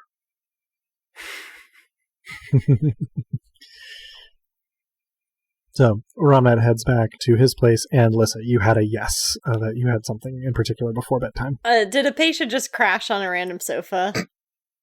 She did. I probably am going to check on her, and after considering to myself and perhaps consulting Dask, I remember that there's probably a settee in my room, because of course Lyssa would have a settee. Yeah. Yeah. Part of the softness. Yeah. So I probably try to set her up on that with a proper pillow and a blanket without waking her. Indeed, she does not wake, although at one point while you are carrying her, she does drowsily lick the inside of your upper arm. That's perfectly appropriate. She'll But you neither get her the first settled nor the on- last. on the settee. You get her settled on the settee, and she settles in without waking up. And in short enough order, everybody is probably pretty easily zonked out for the night. Lyssa, you sleep through the night blissfully. I say the night, it's always dark. You sleep uninterrupted, dead asleep, borderline blissful. Ramnet, you find yourself unexpectedly tired, but you have a little bit less of an urgency to your rest. And this is why tomorrow, again, there will be coffee. Indeed. And both Dask and Lyssa can lose whatever shock damage you have, as well as converting after that one killing to shock. And is Your that choice. one killing period or one killing like per area? I have killing damage both on my torso and my head. Do I pick one and convert it? You do. Gotcha. Cool. You pick one killing damage to convert to shock, and then that will go away the next time you rest. And then you will convert another killing to shock, Understood. and so on and so forth. Presumably also they lose their penalty dice? Yes, once they're awake, they will be fully rested and lose the penalty die I've been assessing for you. Dask. You dream of Uncle Melly. It's fragmentary and not especially vivid, but there's him and a nighttime sea with a storm rolling in. There's some pungent odor, and you wake up seemingly after just having closed your eyes, hearing Uncle Melly yell, "Damn it, boy," into this sea wind. It's not exactly like a panic that you wake up in, but he was just like loud enough in his shout that like you kind of spring awake. You try to sit up, but find that you cannot, because at some point while you were asleep, Apatia has come into your room and laid down not just in your bed, but on top of one of your arms with her head on your shoulder. She rolls partway down your arm as you sort of jerk awake. You also have no idea what quote-unquote time it is because, well, it never really changes in terms of lighting, but the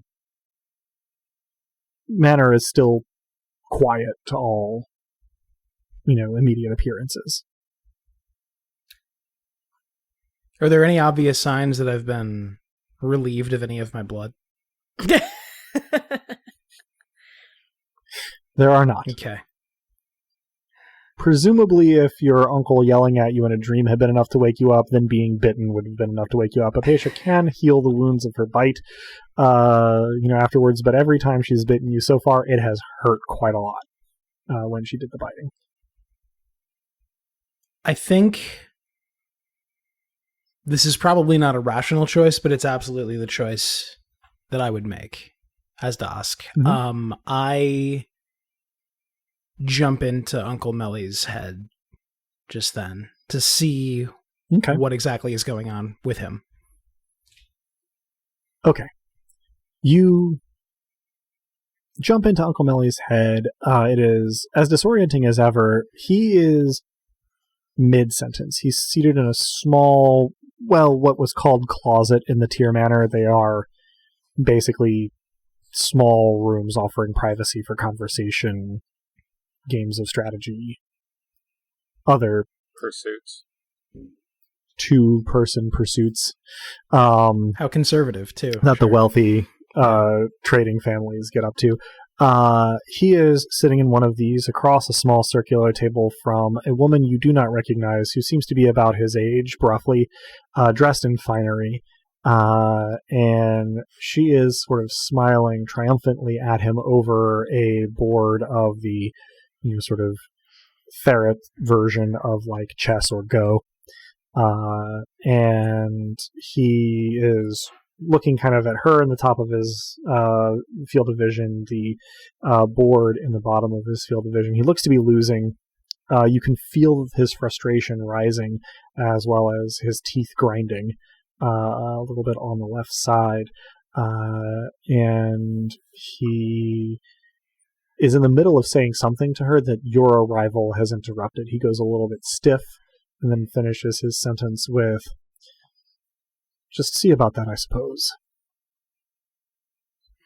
She looks considering, and his gaze sort of unfocuses a little bit as he tries to sort of probe your presence as you sort of interpret his response, although he doesn't have any particular spiritual avenue for doing that.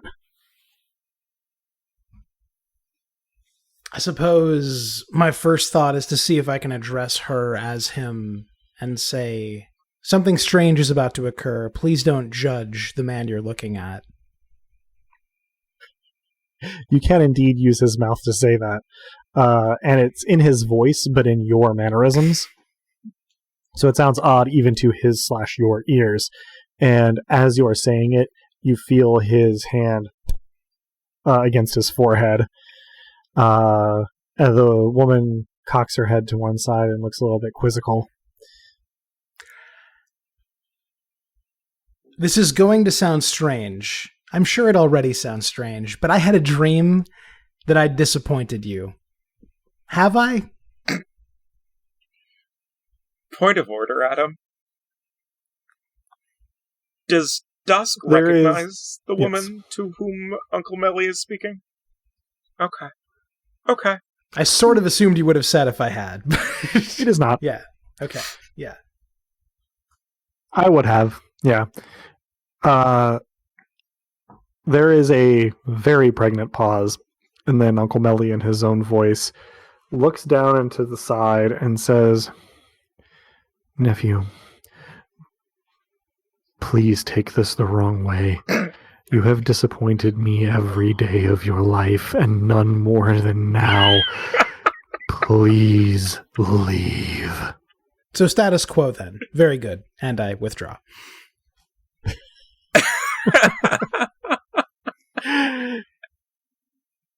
You come back to yourself, to find that you are sitting up in bed with a little bit of a slick of sweat and Apatia sort of leaning up next to you, looking at you quizzically and kind of like stroking the back of your hand with one of her hands. And she, upon seeing your eyes kind of like flutter open, says, "Where did you go?"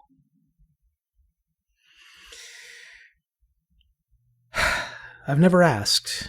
Can you enter other people, become them briefly? That's what I did. And, well, it seems that I'm as frustrating as ever to the only person who's ever really looked out for me.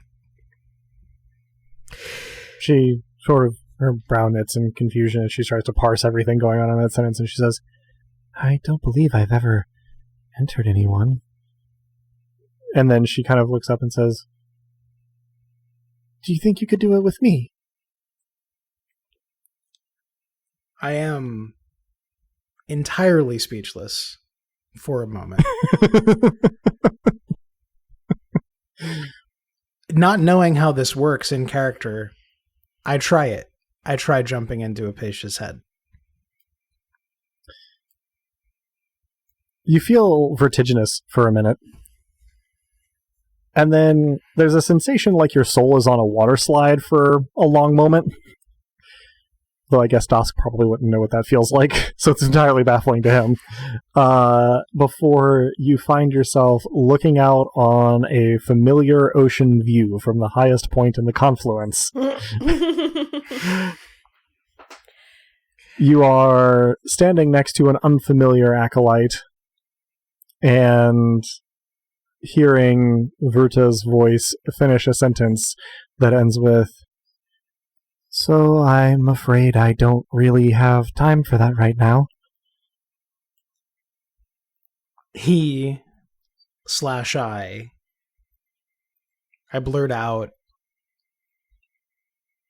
"If you had any doubt, you're still not crazy. It's still me. Hello."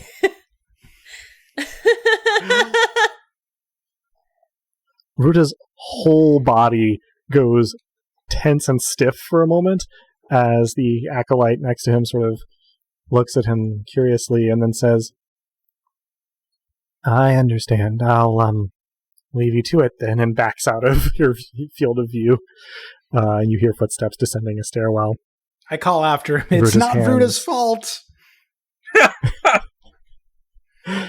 When you are done saying that, Vruta's mouth snaps shut with an audible click of teeth. And his hands tense on the sort of stone railing of this highest balcony in the confluence. And through gritted teeth he says, "If I'm not crazy, then what the hell is going on?" Well, there's actually a lot. I think I said this and it wasn't helpful then either. I've become something more than just a person, I suppose. You think about strange things all day. That's what we did at the confluence. I miss it sometimes, but there are stranger things even than you've ever thought of. And I think I'm one of them now, and we share a connection. We always shared a connection, but now it's more than it was, I think, because I can be you sometimes. And yes, it's me, and no, you're not crazy. Vrta laughs once and goes, "You're not making a very good case for my sanity shuffle. When are you coming back?" My first instinct is to say never, but without really thinking it through, I say soon. He sort of lets out a breath and says, "I'll never understand why you left, but if you need to explain what's happened to you, please do it facing me and not using my body to speak to me. It's..." He seems to cycle through a few choice phrases before he settles on very unpleasant. I pause a moment and I say, "That's fair," and I withdraw again.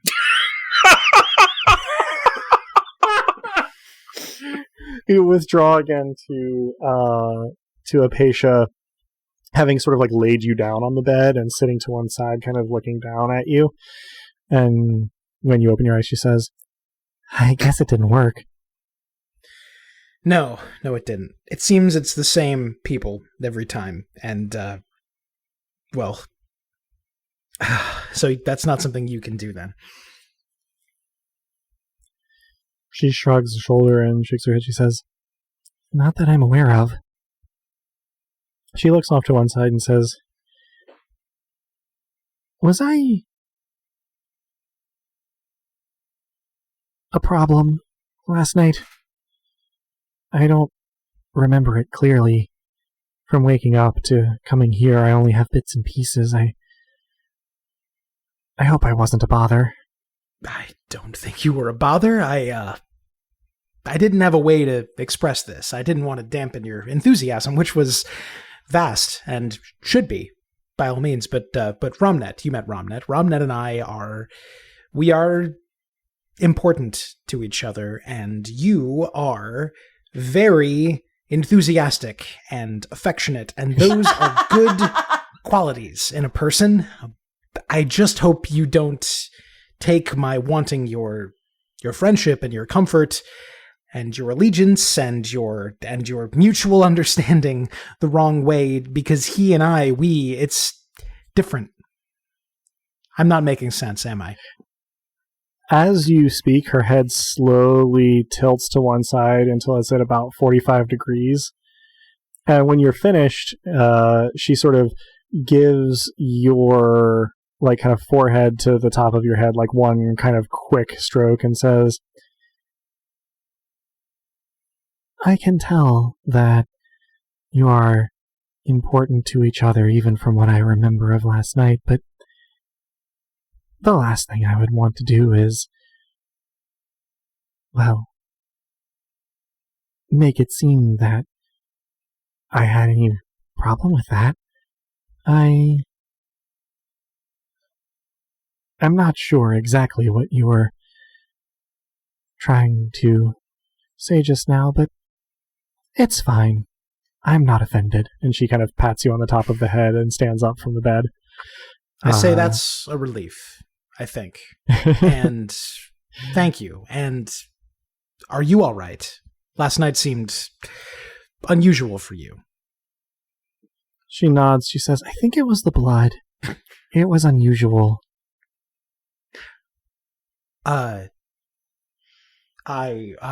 Which blood? She cocks her head and says, "Oh, right, it never came up.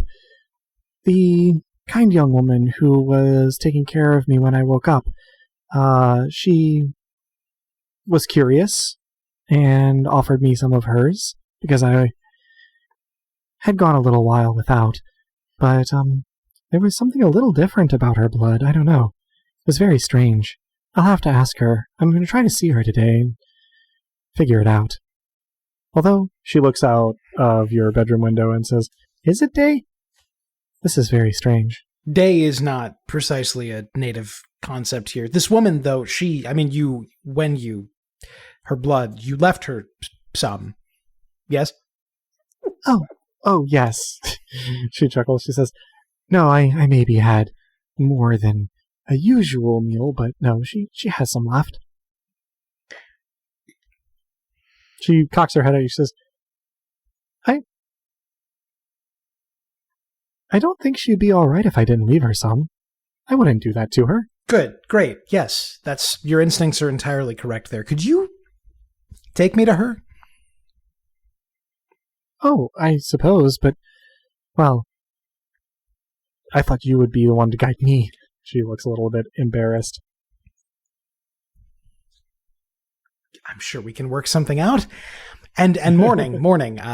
It's, I suppose, if we're awake and we feel reasonably ready to fix our various doings, then yes, it's morning. Thank you for She nods. your candor and everything, and I hope you feel safe here. And let's go. She nods decisively, sort of straightens her Formatin clothes a little bit, and opens the door to your bedroom. And Ia is standing there with her knuckle raised like she was about to knock on it. And she sort of looks a little surprised and lowers her hand. I say good morning says, in audible air quotes. She blinks once and says, 2 of our attendants are missing. And that's where we'll end our session. So you can each have 1 mortal experience point. Hooray! Next time, a murder mystery. I feel like I've solved it. I feel like we all have solved it. It's a murder mystery called The Butler Did It. In which a patient is Whose the butler. blood? I feel... Yeah. Well, yeah, sure, the nun did it. I feel like... I feel like if it was called The Butler Did It, I would be suspicious of that conclusion. Fair, though it could be, a double twist. Who knows? But yes, everybody gets 1 mortal experience point, and it was not letting the ebb and flow of the interactions guide this session, but figured that with a hook for what we'd be getting up to next time was as good a place to end as any, and to keep you guys guessing as well. So yes, we'll commence that morning when we next play, but for the moment, that concludes this session of Dice Punks. So thanks for joining us. I hope our players and listeners enjoyed it as much as I did, and that you'll join us again next time. If you're hearing us now, then you probably know where to listen to this, but we can be found almost any place one can listen to podcasts, as well as on the wider web at dicepunks.com, and on Twitter as @dicepunks. With that, I think we're ready to say farewell, so say goodbye to the kind folks at home. Thanks for listening, and interpersonal drama is worth working out, but not at the expense of finding out whether one of your guests has drained another of your guests of most of their blood. Thanks for listening, everyone, and remember, if you're not great at tact or just diplomacy, sometimes just being nice is the answer. Thank you for joining us, dear listeners, and interpersonal drama is worth working out, particularly if you can do it during a conversation about other things with only your eyebrows. Truer words. And as the poet once said, the sun and moon are my father's eyes.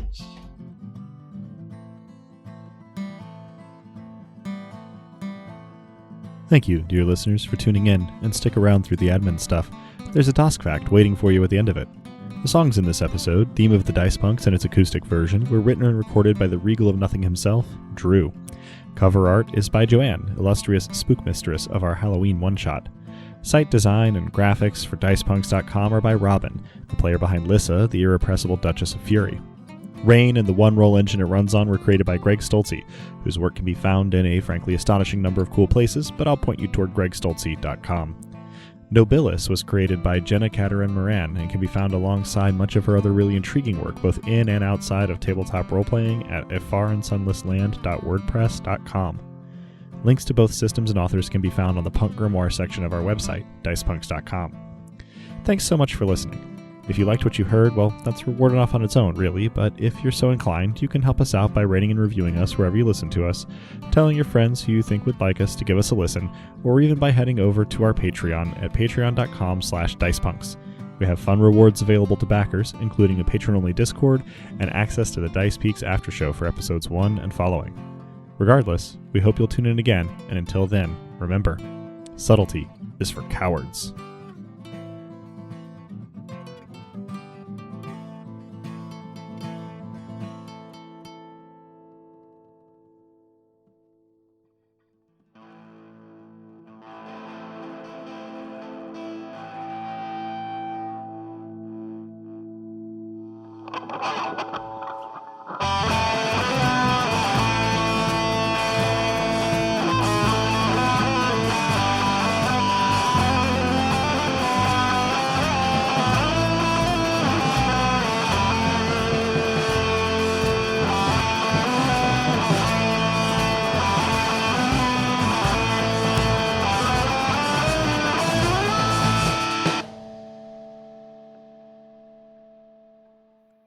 Ramnet is awfully fond of coffee, and that got me thinking on the origins of the stuff.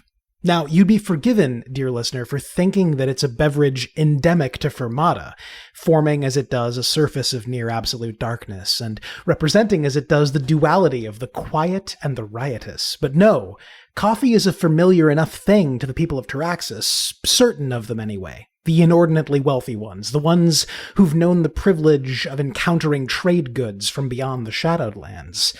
But in any case, the more I thought on this, the more old memories began to come back, and the more old threads began to connect. My grandfather, Creasist here, back when we were still speaking, always held firm that not a single Taraxan, living or dead, had ever actually liked coffee. He thought that everyone thought of it the way he thought of it, that is, as a pure performance of worldliness and wealth. He called coffee a mistake few can afford to make. And indeed, he rarely referred to it as coffee, but rather as the prig's sacrament. As I said, threads connecting, I realize now that I once knew an Aleph sister at the Confluence who considered coffee an actual sacrament. She cornered me in the library and went on about how, yes, she knew I'd given up my old identity, as had we all, but even so, did I perhaps know where one could acquire some of, this in a hushed tone, that dram that plays havoc with time? I told her I was fairly certain that coffee, if indeed we were talking about coffee, didn't actually change the flow of time, but this only set her off about the actual nature of actuality. Not coincidentally, as you may recall, I left that place. Beyond any of that, though, I learned somewhere or other that some strange souls drink their coffee hot. I'm not sure Ramnet would believe me if I told him that. But it's a Dask fact.